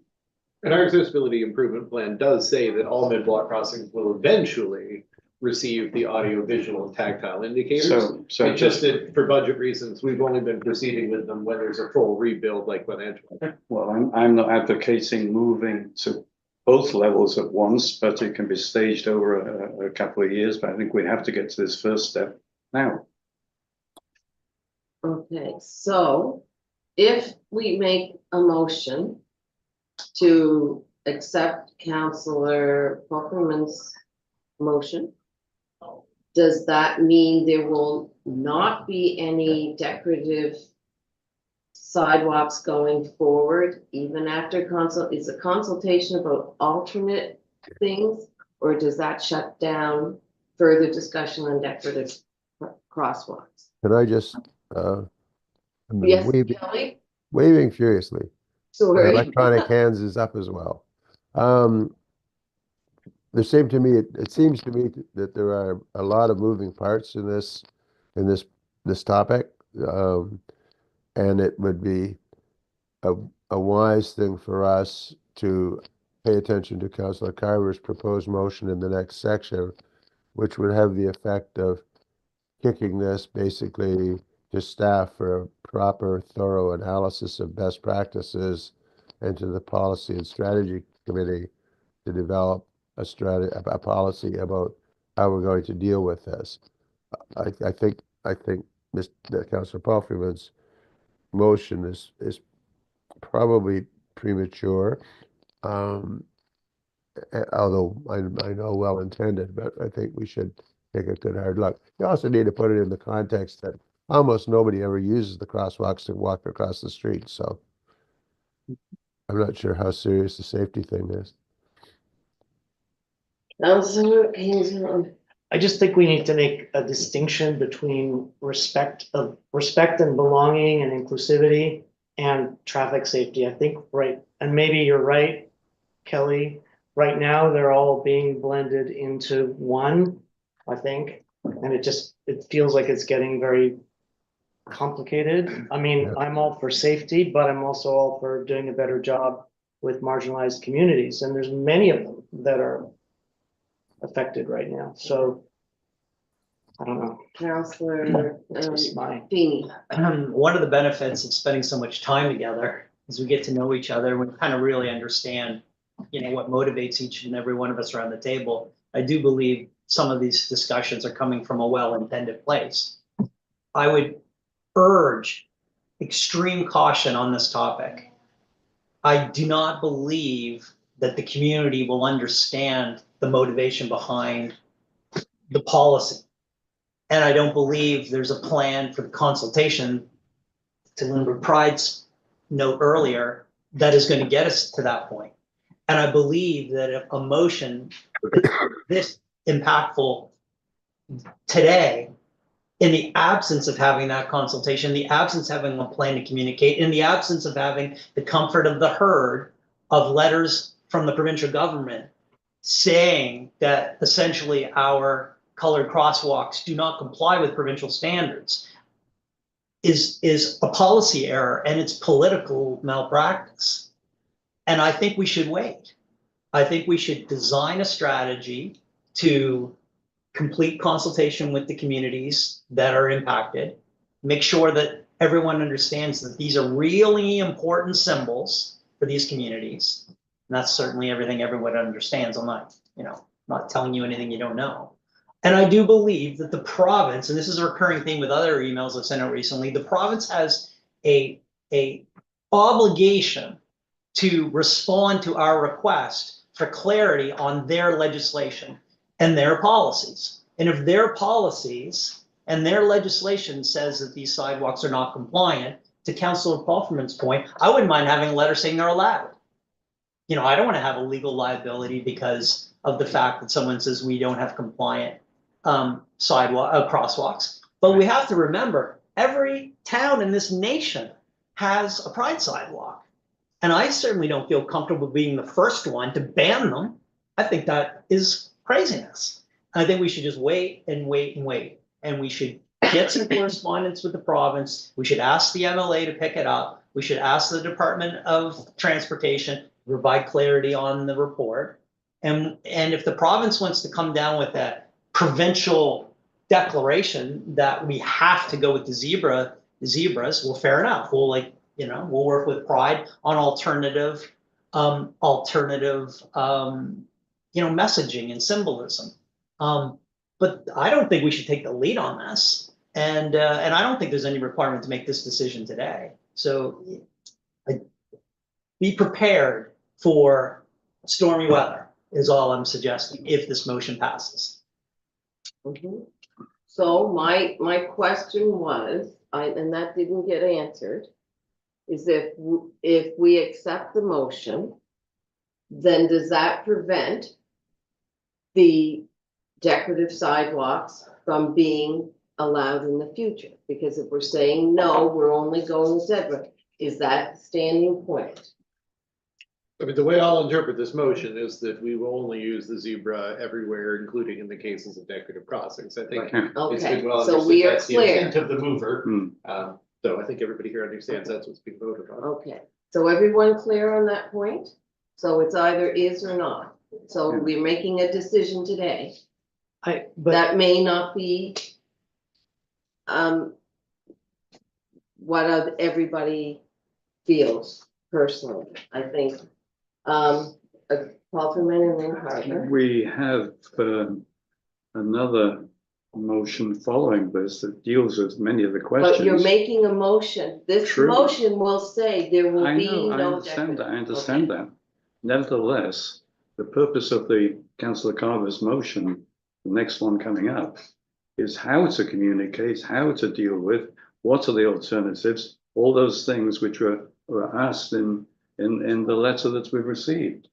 So it's not a matter of saying zebra, that's it, forget it. It will mean, it will exclude the possibility of keeping decorative sidewalks. It's very black and white, right? It's very black and Yeah. white, what you're saying. And the conversation around the table is nuanced now, right? We've just had two great presentations. We've had a very thoughtful letter. It feels as though could we defer this? I mean, would you You feel can comfortable? withdraw the motion. Would you or we feel can comfortable defer and to- go to consultation? right? Well, It's up to the mover and the seconder to withdraw. It is Your not- worship, Yes, if I may, Yes, Kelly? just to make sure people understand, if this motion either passes or fails, a similar motion cannot be raised in the future unless some new and compelling information is available to council. So when we say it's going to be all zebra stripes, it's going to be all zebra stripes. Okay, Councillor Carver's had her hand up for a while. Well, I would like to go back to Deputy Mayor's Kingsmill's comments earlier about doing better. And I think we can. I think we can do better. I don't think that we need that. We can do better. And we have now the ability to do better. We have established communications committee. I'm hearing from the mayor a strong recommendation, not fully expressed, but a preference for not passing this motion. I may be wrong on that, but that's what it sounded like to me. So if this motion isn't approved as it's been presented, we can't bring it back again, as Councillor Wilson has noted, for at least until the next council. Is that right? Yeah, the next Until the mandate, next so council. three So and a half years. 2025, 26. No, 28. So I'm prepared to make a motion, to revise the motion so that all the crosswalks, with the exception of the decorative ones. Is that the right term? Decorative ones, with the exception of the 3 decorative ones, be painted as white zebra crossings. And that would give us some time to discuss the more complex, nuanced, sensitive issues as we go forward. I also want to say, in terms of somebody's comment, other towns have, most other towns have crosswalks. And I don't believe that town of Lunenburg or Bridgewater does. They have stairways, which fill. We have a crosswalk by the Is there cemetery. We have all of the crosswalks on our website. There is one in town of Lunenburg, town of Bridgewater chose to the stairs so that there wasn't slips, but there's also a very strategic other location that was very, very selectively chosen based off of concerns of slipping and lighting and crosswalk safety. There are crosswalks all throughout the municipality at various locations. Right, it was those 2 specific towns. Thank you for the information. I'll look it up. Yeah, Thank no you. worries. So I'm prepared to revise the motion to exclude the current decorative crosswalks to give us time to. Let me finish, please. This is Brian's motion that you're changing?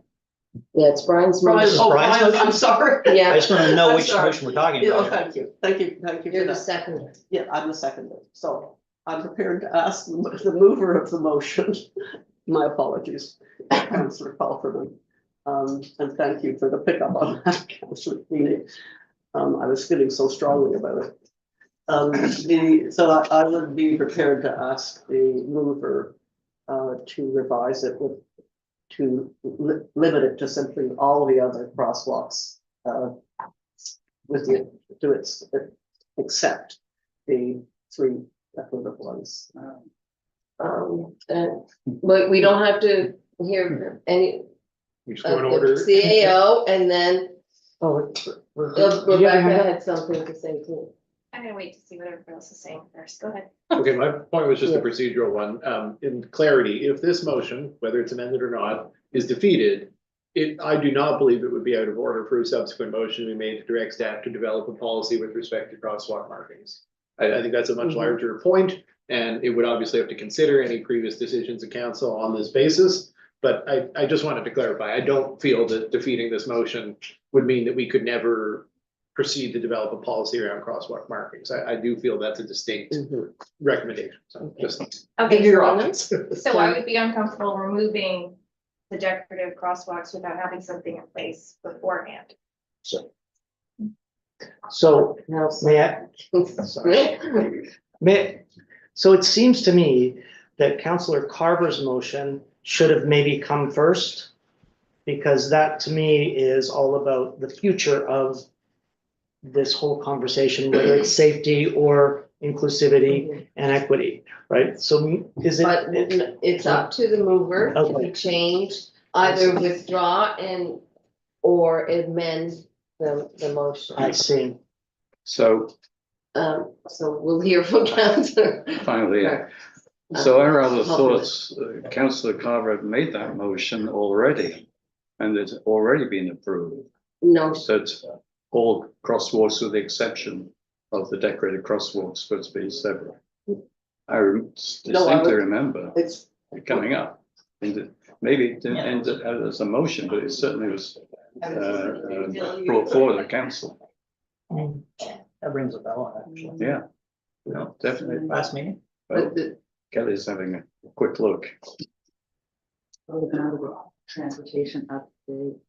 And it was just that council direct staff to include cost for zebra marking, crosswalks in the budget. No, that was last meeting. This Yeah. is going back, I don't know, a couple of months or something like that. When you first had the idea from Bridgewater that this was a good way forward because of visibility and so on and so on.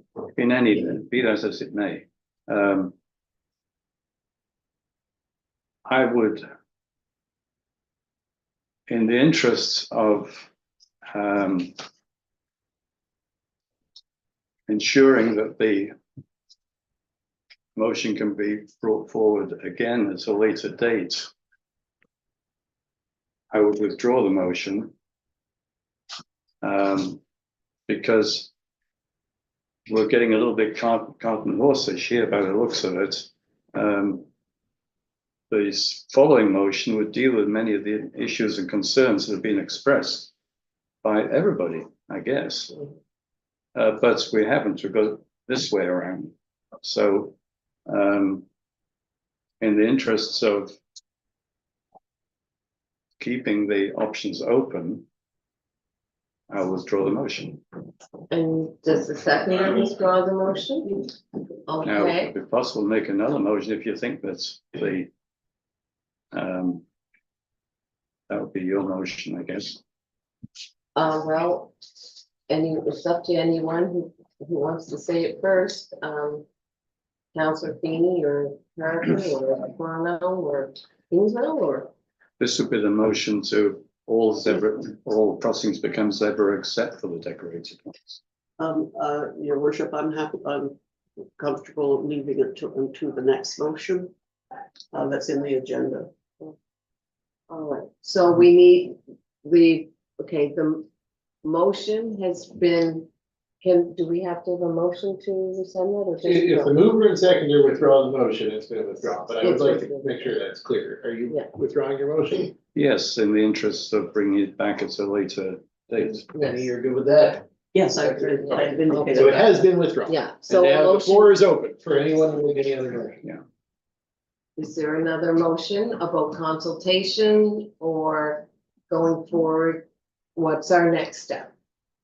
Your worship, we could move on to item 8.4. So we'll defer discussion till another meeting?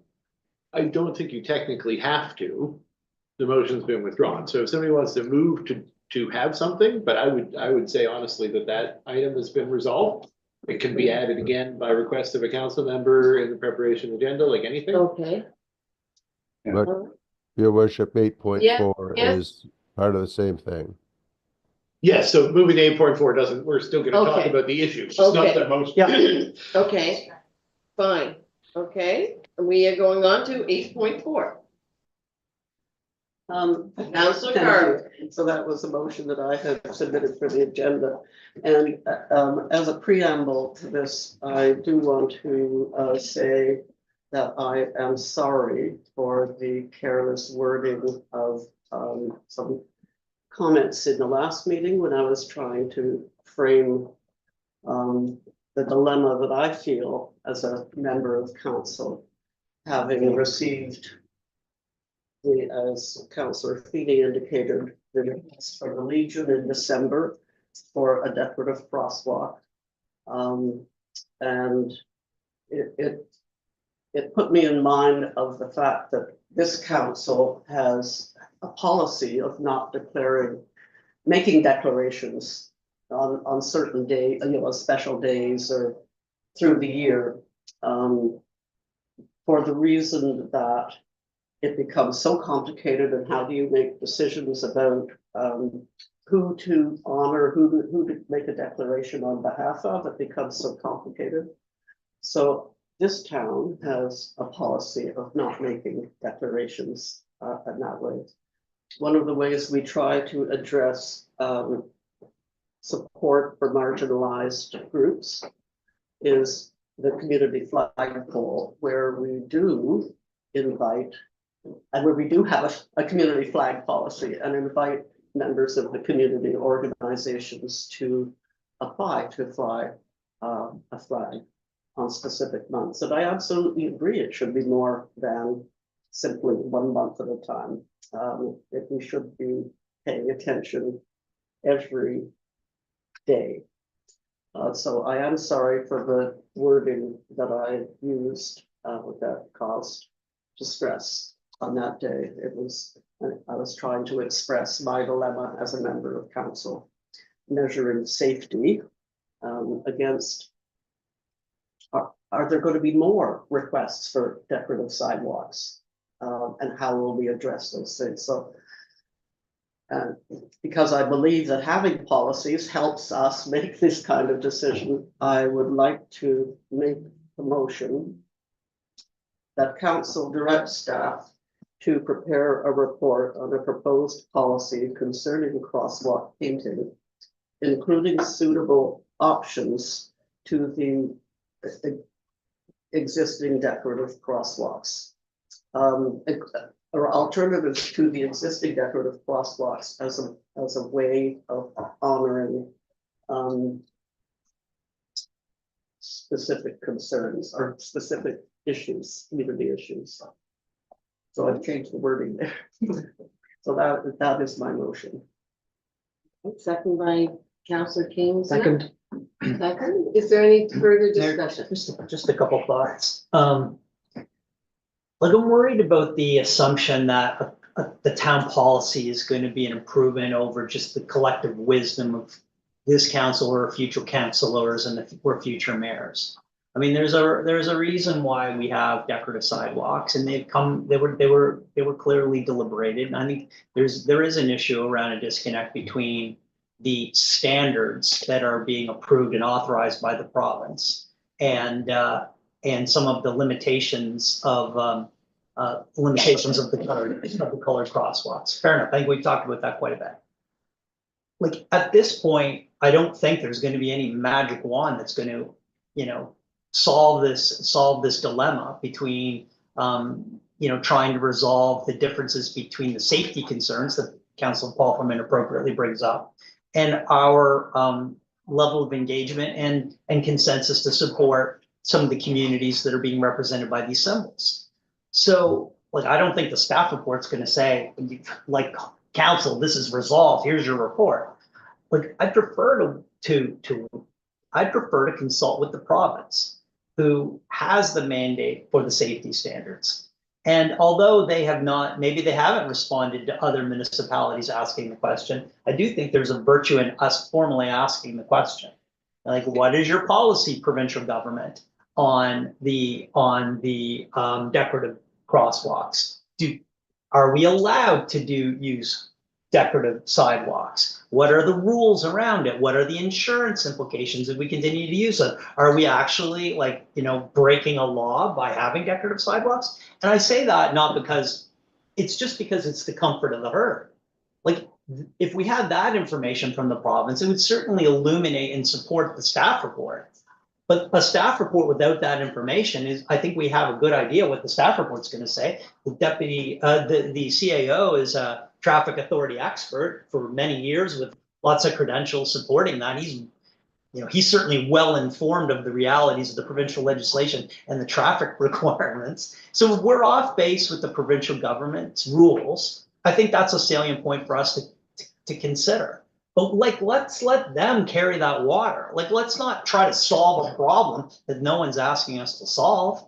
Let's put the ball back in the province's court and let them make a declarative statement about what their position is on decorative sidewalks and the safety implications. If they come back to us and they say, no problem, paint every sidewalk any color you want, fair enough, like that will influence a future vote for me. But if they come back and they say, you shall not do anything other than zebras, well, that will influence my vote. But in the absence of having that information from the province, like I just wonder what the virtue is of creating a policy in-house now. I'd rather just wait to get some of that information. Councillor Carter. I would certainly expect, and our staff, that our staff, who are excellent at researching and scouring the universe for information, would find that information and provide it as part of their report. And that we would have that to help us make a decision about how to move forward. I would also like to say that I expect or anticipate that staff would recommend that the communications committee be involved at the very least, and that a public engagement strategy be developed.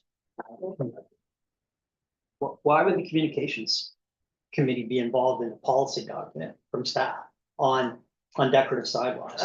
Perhaps not in the policy, but as part of developing the policy.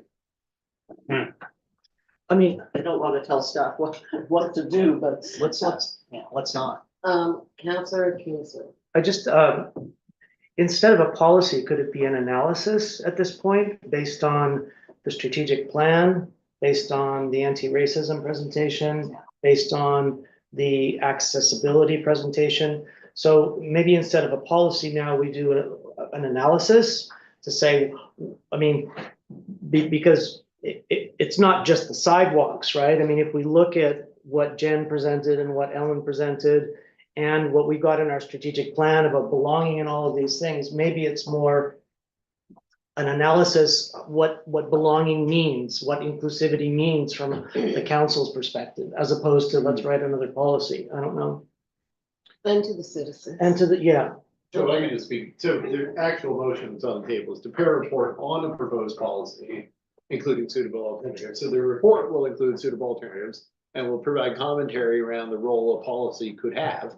I'm not bringing a draft policy in the report. Oh, okay. And if there's seen rationale there to move forward with a policy, I presume staff would be directed to bring that draft policy to Policy and Strategy Committee. But the report won't be a draft policy, so we're kind of. I see. We're not rushing. Okay, but if it, so that it would contextualize the strategic plan. That's my interpretation. It would take account of everything that we're, On a proposed okay, policy would consist. I see, okay. Councillor Kaufman. Well, I think it's a good idea that either directly or via administration that we get some clarity from the province. And that And the would be- clarity isn't just on the pedestrian crosswalk thing, it's the four factors that we brought forward, that I brought forward, I should say.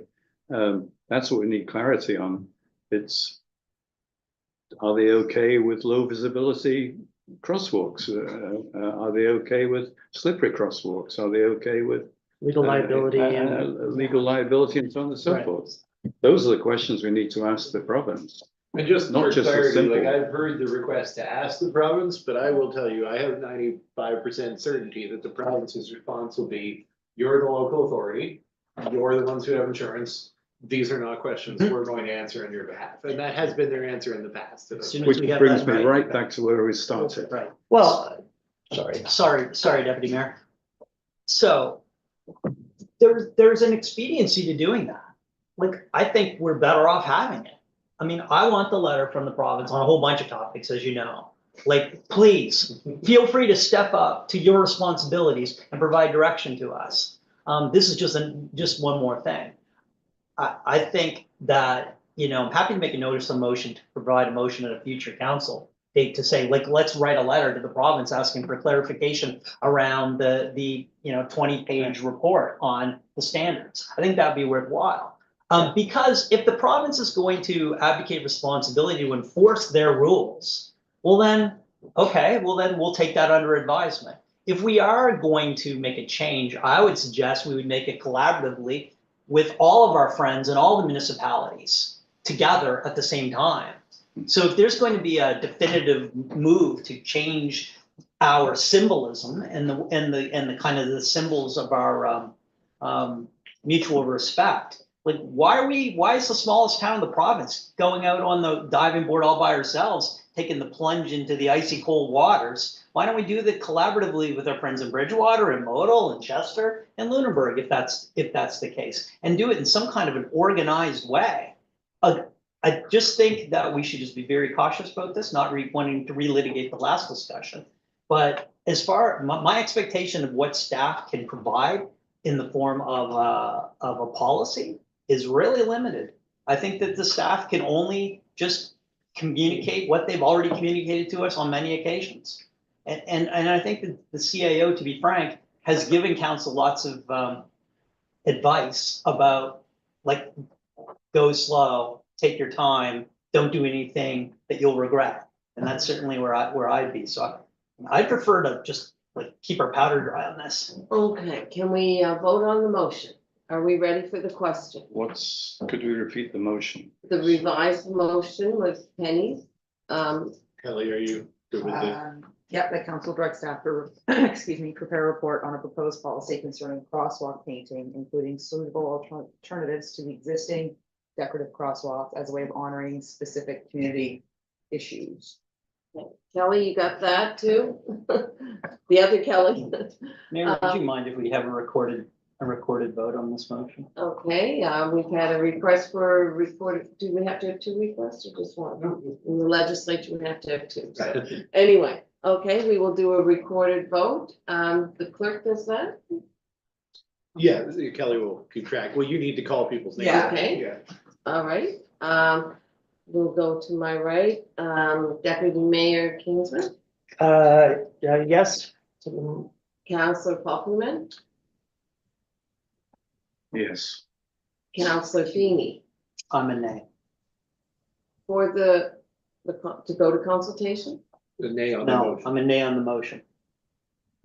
Okay. Online to Kelly? Online to Kelly? I'm a yes. Yes. Councillor Carver, Yes. Councillor Twano. No. Okay, And then you. and me, I'm gonna say, no. Motion carried, 4-3. What do you say? Right. Okay. Just a comment, but so the motion is finished now. I mean, we've done it. Yes, It's been passed. it's been passed. Just a comment, my understanding of the, I may be wrong, town council policy is that we do it alphabetically when a recorded vote has been requested. I might be wrong on that. That is the way we've been doing it. I don't know if it's in the policy. I think Suzanne went in seating order, Yeah, so, yes, you know, right. it's a I reasonable know that. alternative. But, Yeah. So you're on with 8.5 and 3 more motions. Hopefully they're not Sorry going to about be lengthy to close. Can you Sorry. go- I'm Sure.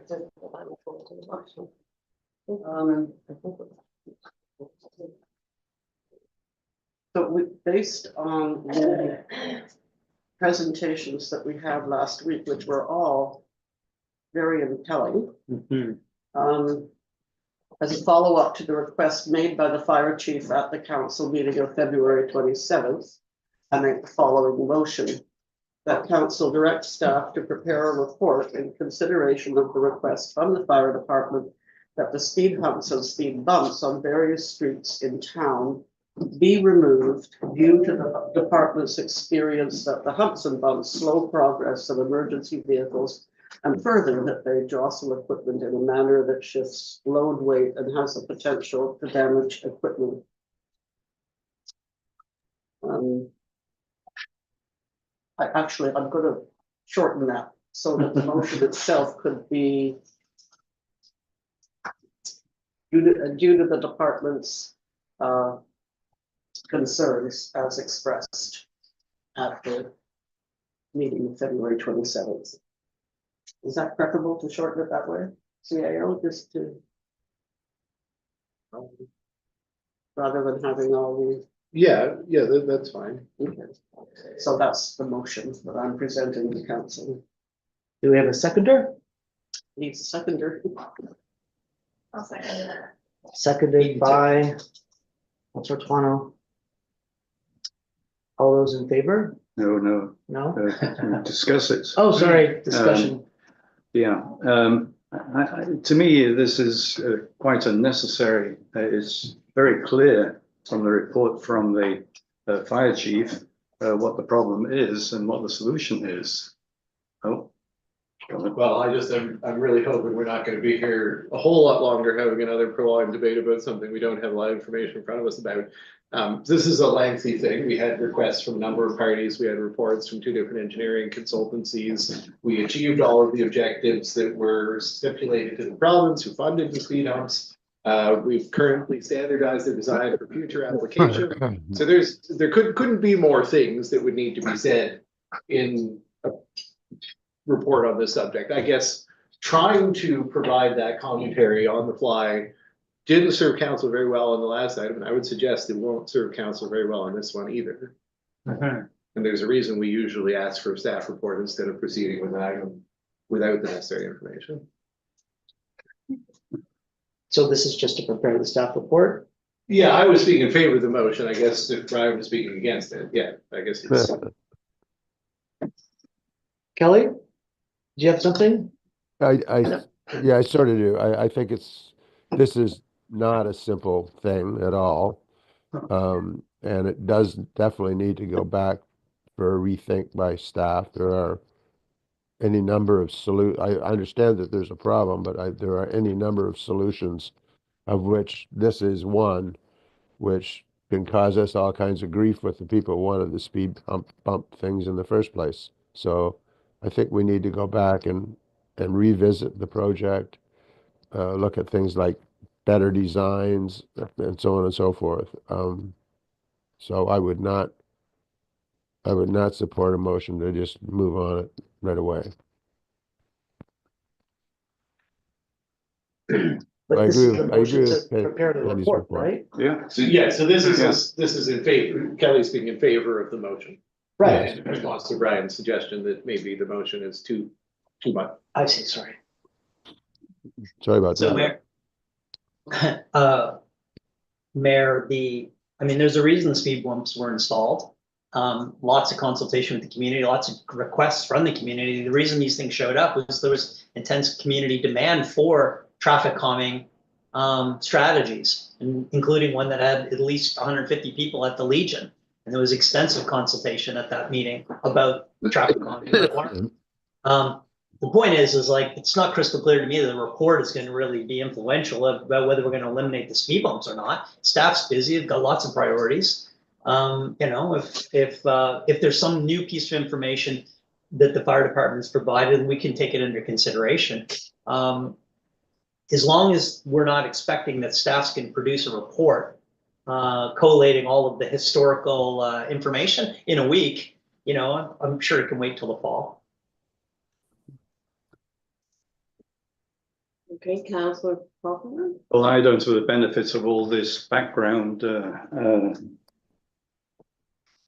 consider all the background considerations, et cetera, seem pretty clear what the problem is.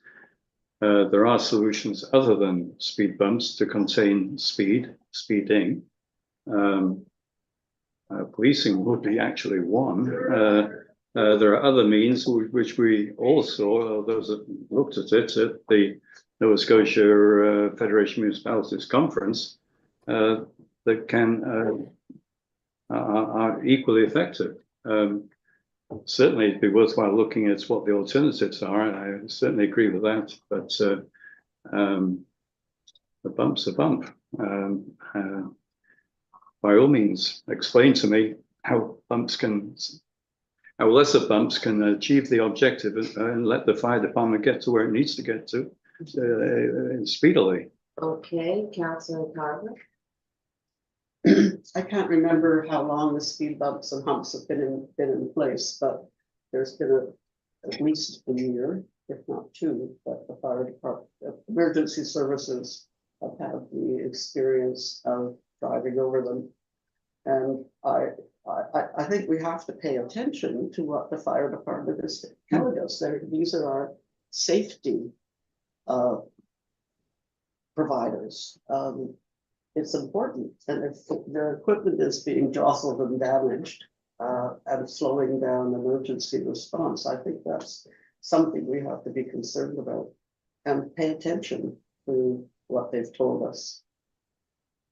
And, Councillor And- Kingsbury. and this specific motion is a report in consideration of the request of the fire department, so it specifically addresses those concerns of the vehicles and the materials inside, right? It's not it's not opening up the can, is it? I Or think is it's it? opening up the can. Yeah. I mean, there are other opinions with the speed bumps. They were well received. I mean, we've had at least 3 presentations in the last 2 years about people advocating for the speed bumps. They've come to council, asked for them, and then we've appropriately funded them. So opinions vary. All I'm saying is opinions vary. So we have an opinion. Thank you very much, Adam, and the chief, duly noted and respected.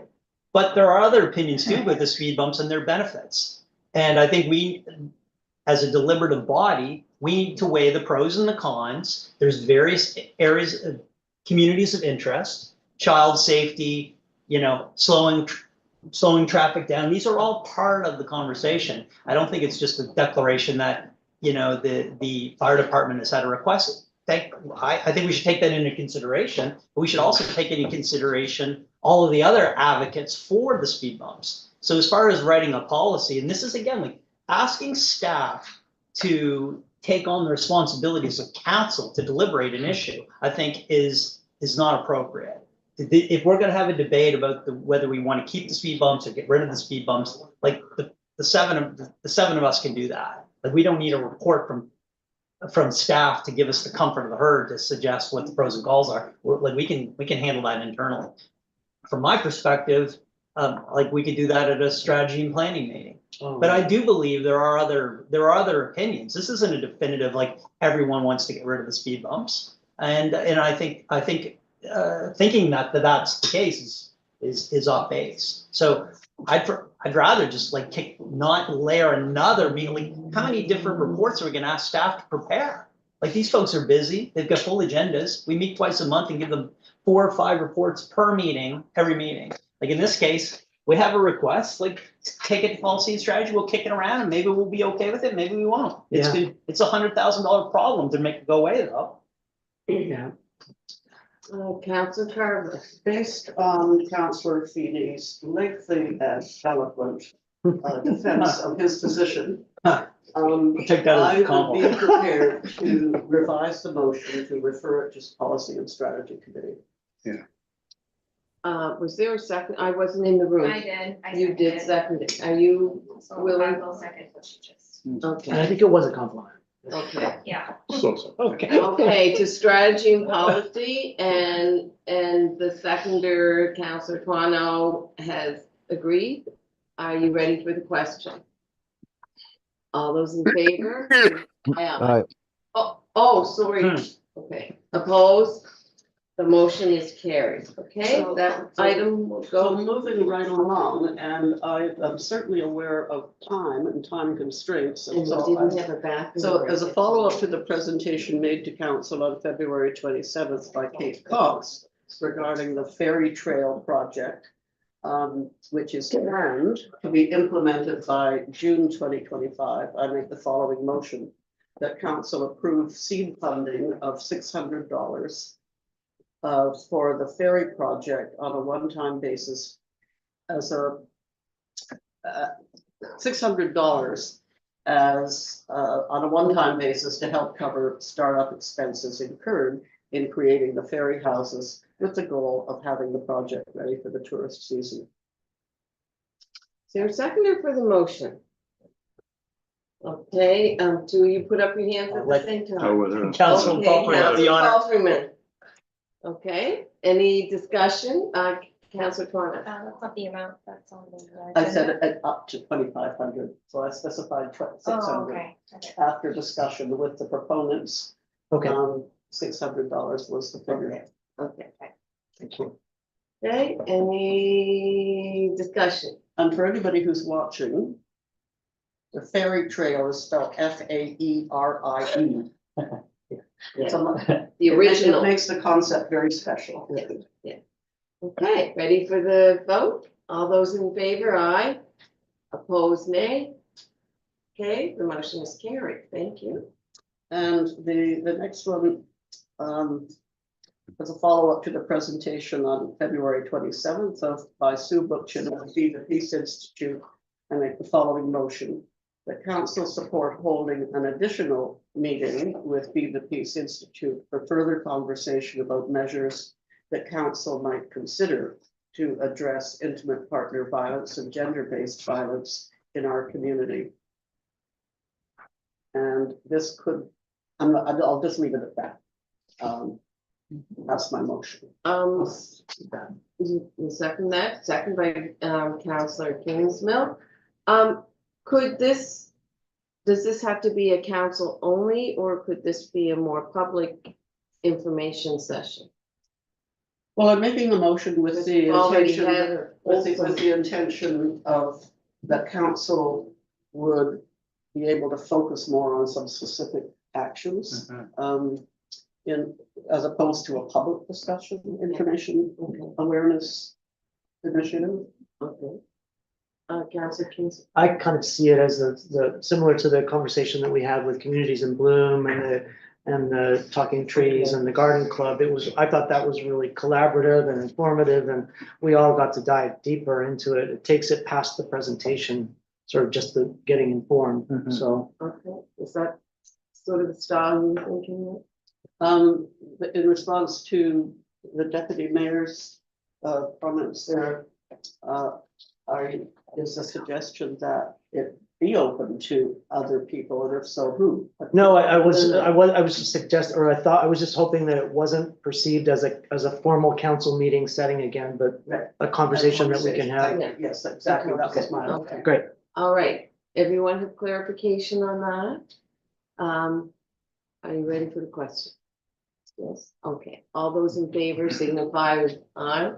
Opposed, nay. The motion is carried. Thank you. All right, okay, Councillor Carter, you're on again. It was a very impelling evening, morning, whatever it was. That meeting. Okay. And so on February 27th, we had some information and suggestions provided by Varian Haysom regarding the current trade war, the local economy, and community resilience. I move that council refer Mr. Haysom's letter that he submitted by hand that night, that the letter be referred to the Climate and Environment Committee for consideration of possible recommendations to council. Is there a seconder for that? Councillor Twano? Councillor Feeney? Mayor, I just wonder about the committee, about if that's the most appropriate committee to send Mr. Haysom's well-considered letter to. Like, I'm almost thinking that, you know, there were a lot of benefits of consolidated procurement and, you know, shopping local, and he makes a lot of other points that I don't think are necessarily within the mandate of the environmental committee. And I'd almost suggest that so fair enough, send it to the environmental committee. I'm sure they'd be interested in Mr. Haysom's views of the world. But I think if we were going to send it to a few other committees, it might also have value. And I think it's probably worthwhile just taking the letter to your next CAO and deputies and mayor's meeting and sharing with your peers across Lunenburg County for their, you know, just to see what impact they would have. Again, like, the idea is working together, and buying local is, I think, needs to be a Lunenburg County coordinated effort. Yeah, I was only to one meeting. I don't really know Isn't that where all the juicy gossip happens? the feel of, like, how they determine their agendas. Yeah, so. Well, Yeah, I mean, you know, I think that is an informal process, so if we've had discussions between now and then, and the opportunity seems to, you know, be Okay. right timing. I We're guess more hosting. speaking to Councillor Feeney's suggestion, you know, referring this item anywhere, you know, we do need to acknowledge there is a fair bit of time between Varian's letter and the discussion earlier at this meeting about a response to the premier. Variance letter was really put in the context of the bringer's request for us to respond. It was. And therefore, C&D will not have had a meeting to consider that item between now and the expected date for us to potentially reconsider the premier. Policy and strategy will meet before that time. That's helpful. And so, referring to policy and strategy would give just the council members an opportunity for some additional discussion. And that way, at least if, C&E could still be discussing the larger concepts, but we may have responded to the minister. If you do want to talk about it further before responding to the minister, you may want to put it on your policy and strategy agenda for March. Right. So I certainly support the motion. I think that's good context, CEO, that, what the environmental issues, and I guess this really fundamentally comes down to the problems or the challenges that we're all having. The way the letter was written was so benign, everybody has their own idea of what they're trying to say. And I think Varian's letter really was based on one interpretation. Other people have other interpretations, but I think fair enough. Let's see what that group has to say. Okay.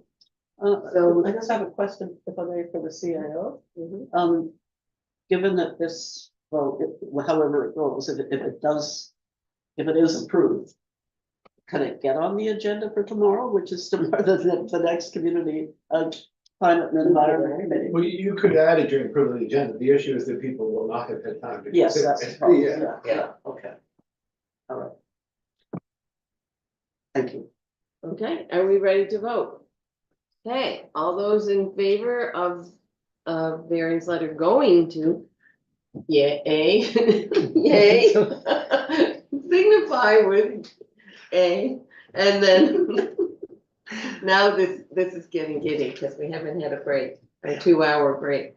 Okay, nay, anyone nay? Okay, sorry. the motion is carried, so it will go to the climate. It's been 3 hours too. It's not. Yeah, but we're supposed to take a break at 2 hours, but the clock isn't working, so. Some of us might Oh, have actually close to finished every 10 minutes for the last hour. Yes, So, yes, so anyway, and I Wishful thinking. couldn't stop the very good conversation. to predict this morning. Okay, so anyway, we are going on to, policy 8.7 is this strategy plan. And I think this is discussion whether we're ready to take this for consultation with the public now. What we saw today, time to put it, let the public see it and get some feedback. Any Sorry, Mayor, which discussion? item are we discussing? The strategic plan. 8.7. It was added. It was added during Yeah. approval of the agenda to give us an item to discuss Craig's presentation. Okay, fair enough. Mhm. We've all had time to look at it. Hardly, but I guess the actions are the part that I've got comments on. Mhm. So some of those comments might, Takes some time. no, I make comments easily. If they aren't suggested, I can anticipate some feedback. Mhm. So I'd rather have another pick at the strategic actions before it goes public.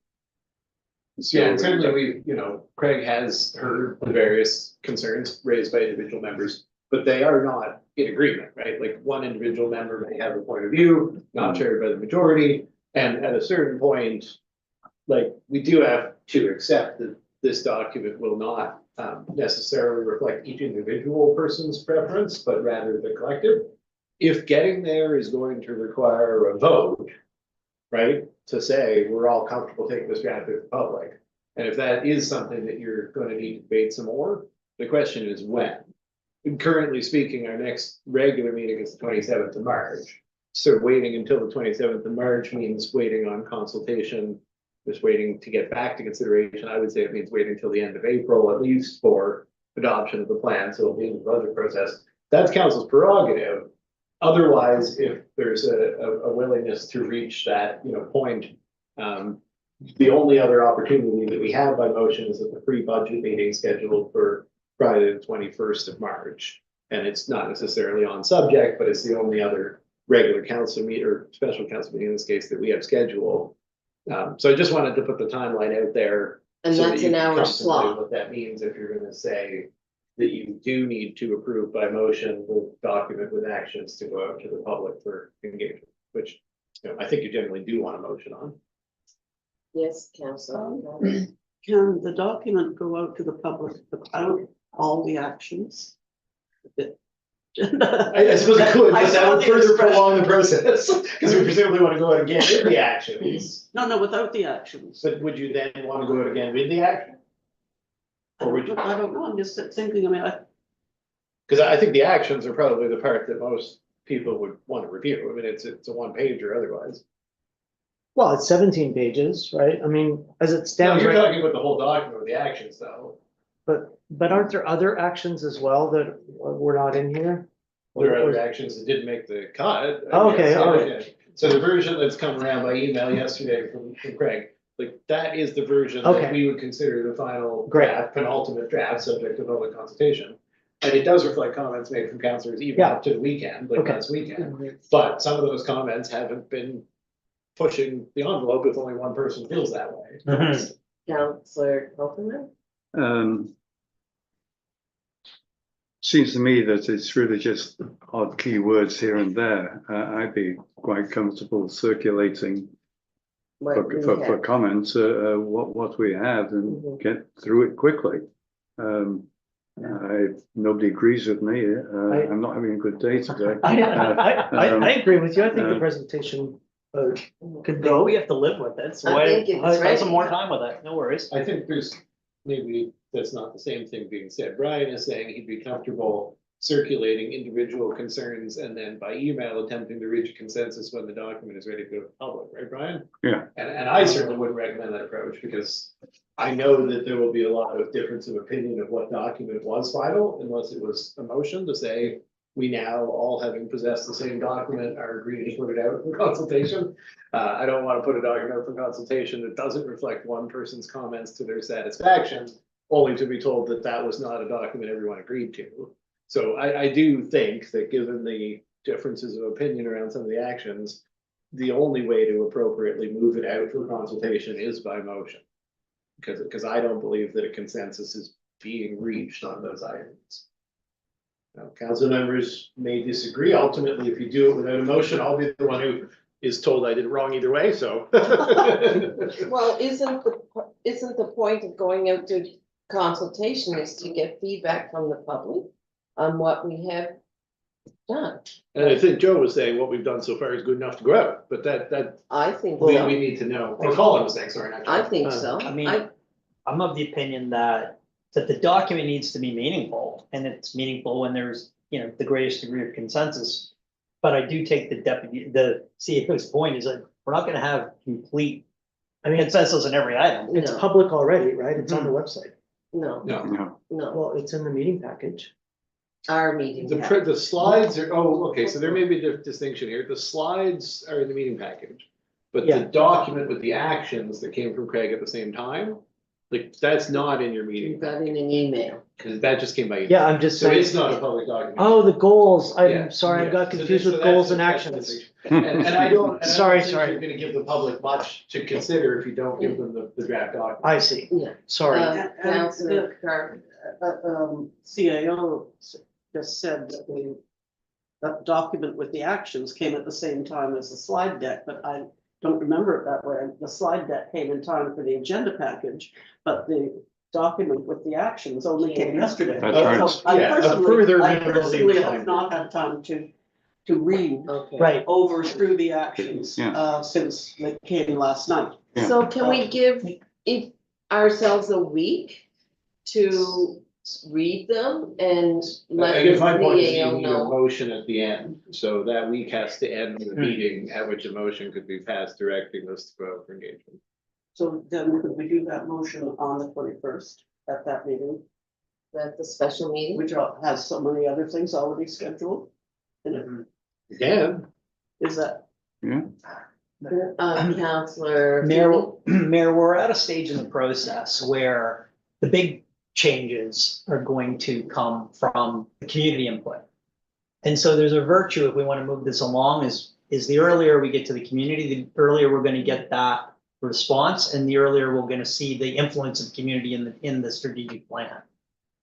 We know there may not be entire alignment on every item, but we need to, in the interest of moving it along, like if we share it as is, where is today in this format with the community, I have every faith that the community is going to come back with some improvements. And so in the interest of expediency, why don't we let those improvements flow back to us, and we'll take those things into consideration at the same time we try to mediate our various opinions to try to get the highest degree of consensus possible. So if we make a motion today to issue the document to the public, we can let the public work their magic.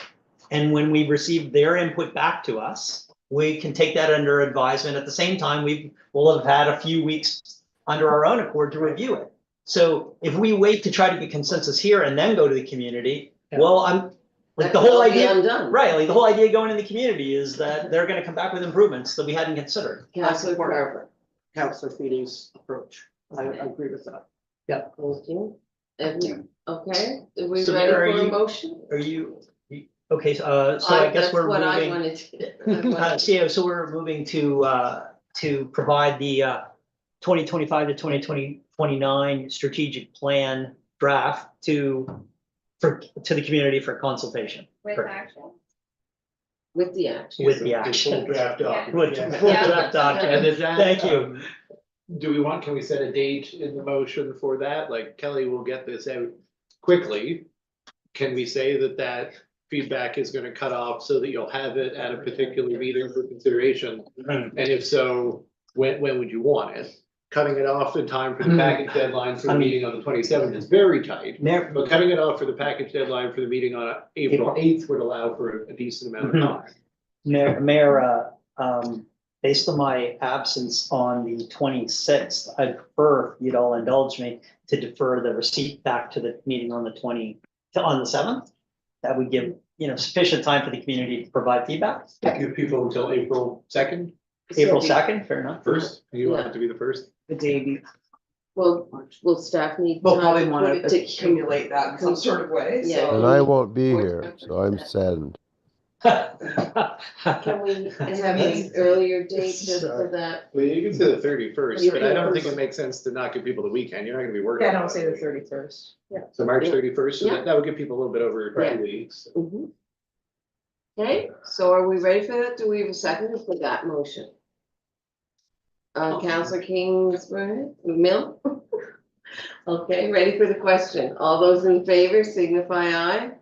Opposed, nay. The motion is carried. The strategic plan goes out later today. Or as soon as Or- possible. As soon as possible,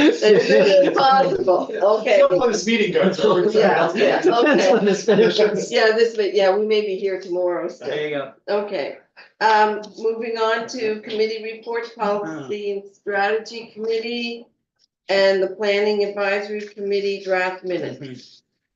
Yes, Mayor, Council. there were a couple items that came out of the strategy and planning meeting. I moved the council direct staff to develop a grant programs, specifically to Moran Bay recreation and cultural organizations that will support participation of children and youth who may not be able to participate due to lack of funds.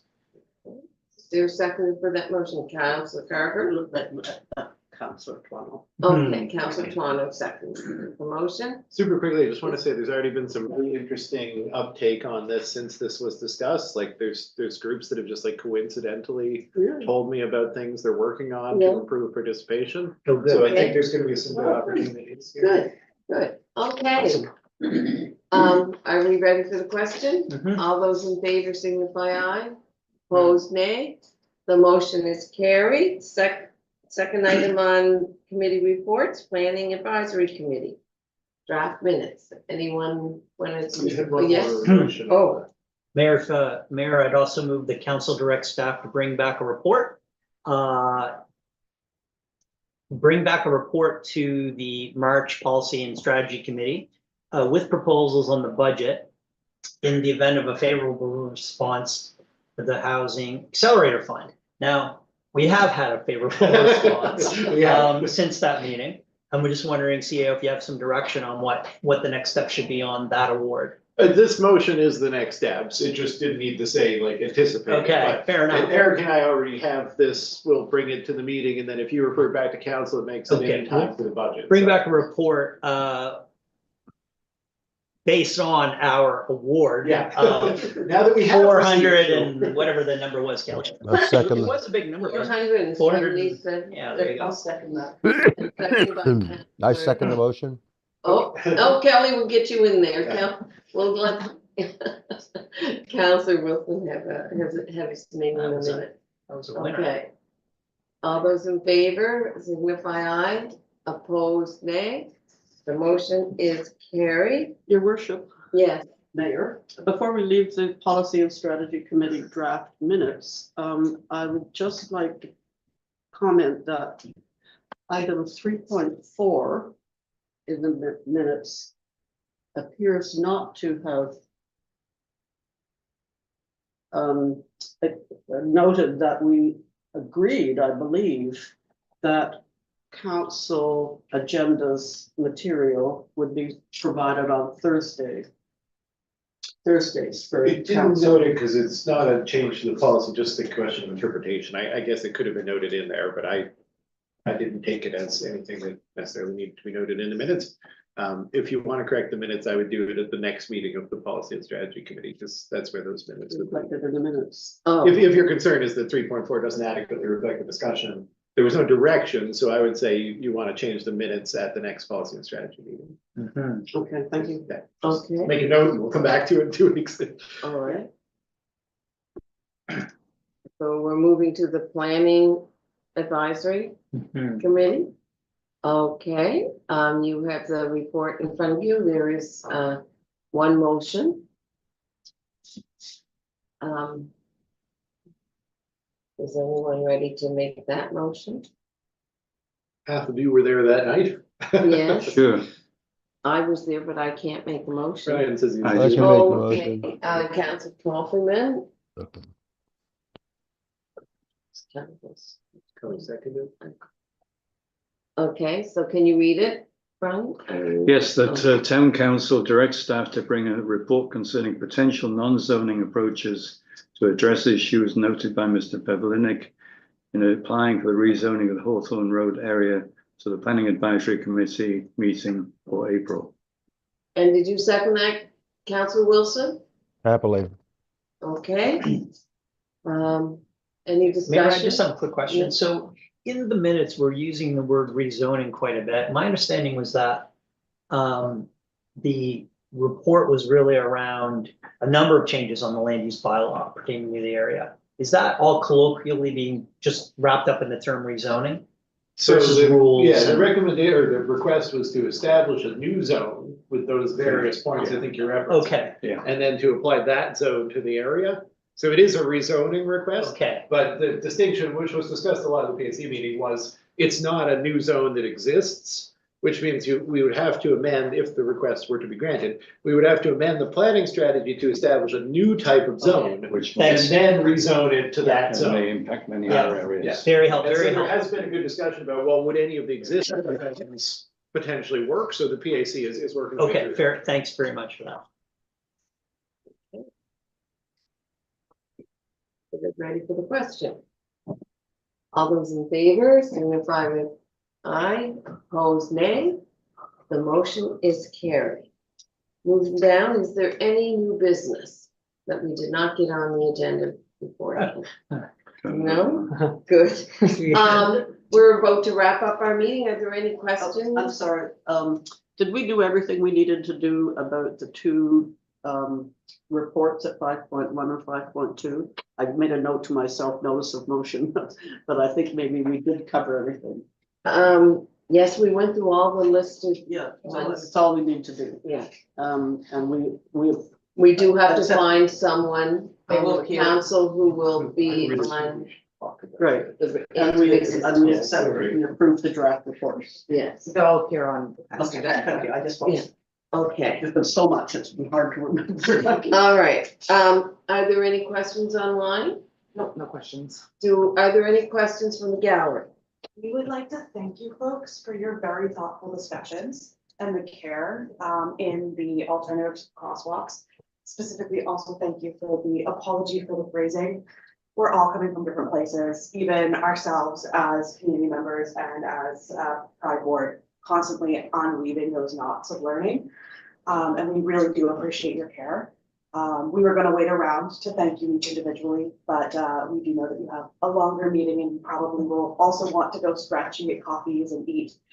So we're gonna take our leave now, but truly, thank you so much for listening, hearing the community, and for being so thoughtful in your discussions and taking the time that's required to work through for some good solutions for your communities. Thank you very much. Thank you for coming. so much. Okay, how many people online, or do we know? You stayed with us all this time? Five. Five. There you go. Some got hungry and had to go eat. Okay. Okay, all right, well, thank you for I'd move tuning that in we enter a closed session. and for what items Sorry about that. on the I usually rely on Councillor Carver to do that heavy MGA lifting. MGA 222E contract negotiations. I'll second that. Okay, seconded. All those in favor? Aye. Opposed, nay? Oh, That's not an opposition, I don't think. okay. Yeah. So what are you doing for Kelly to, I'm gonna stop for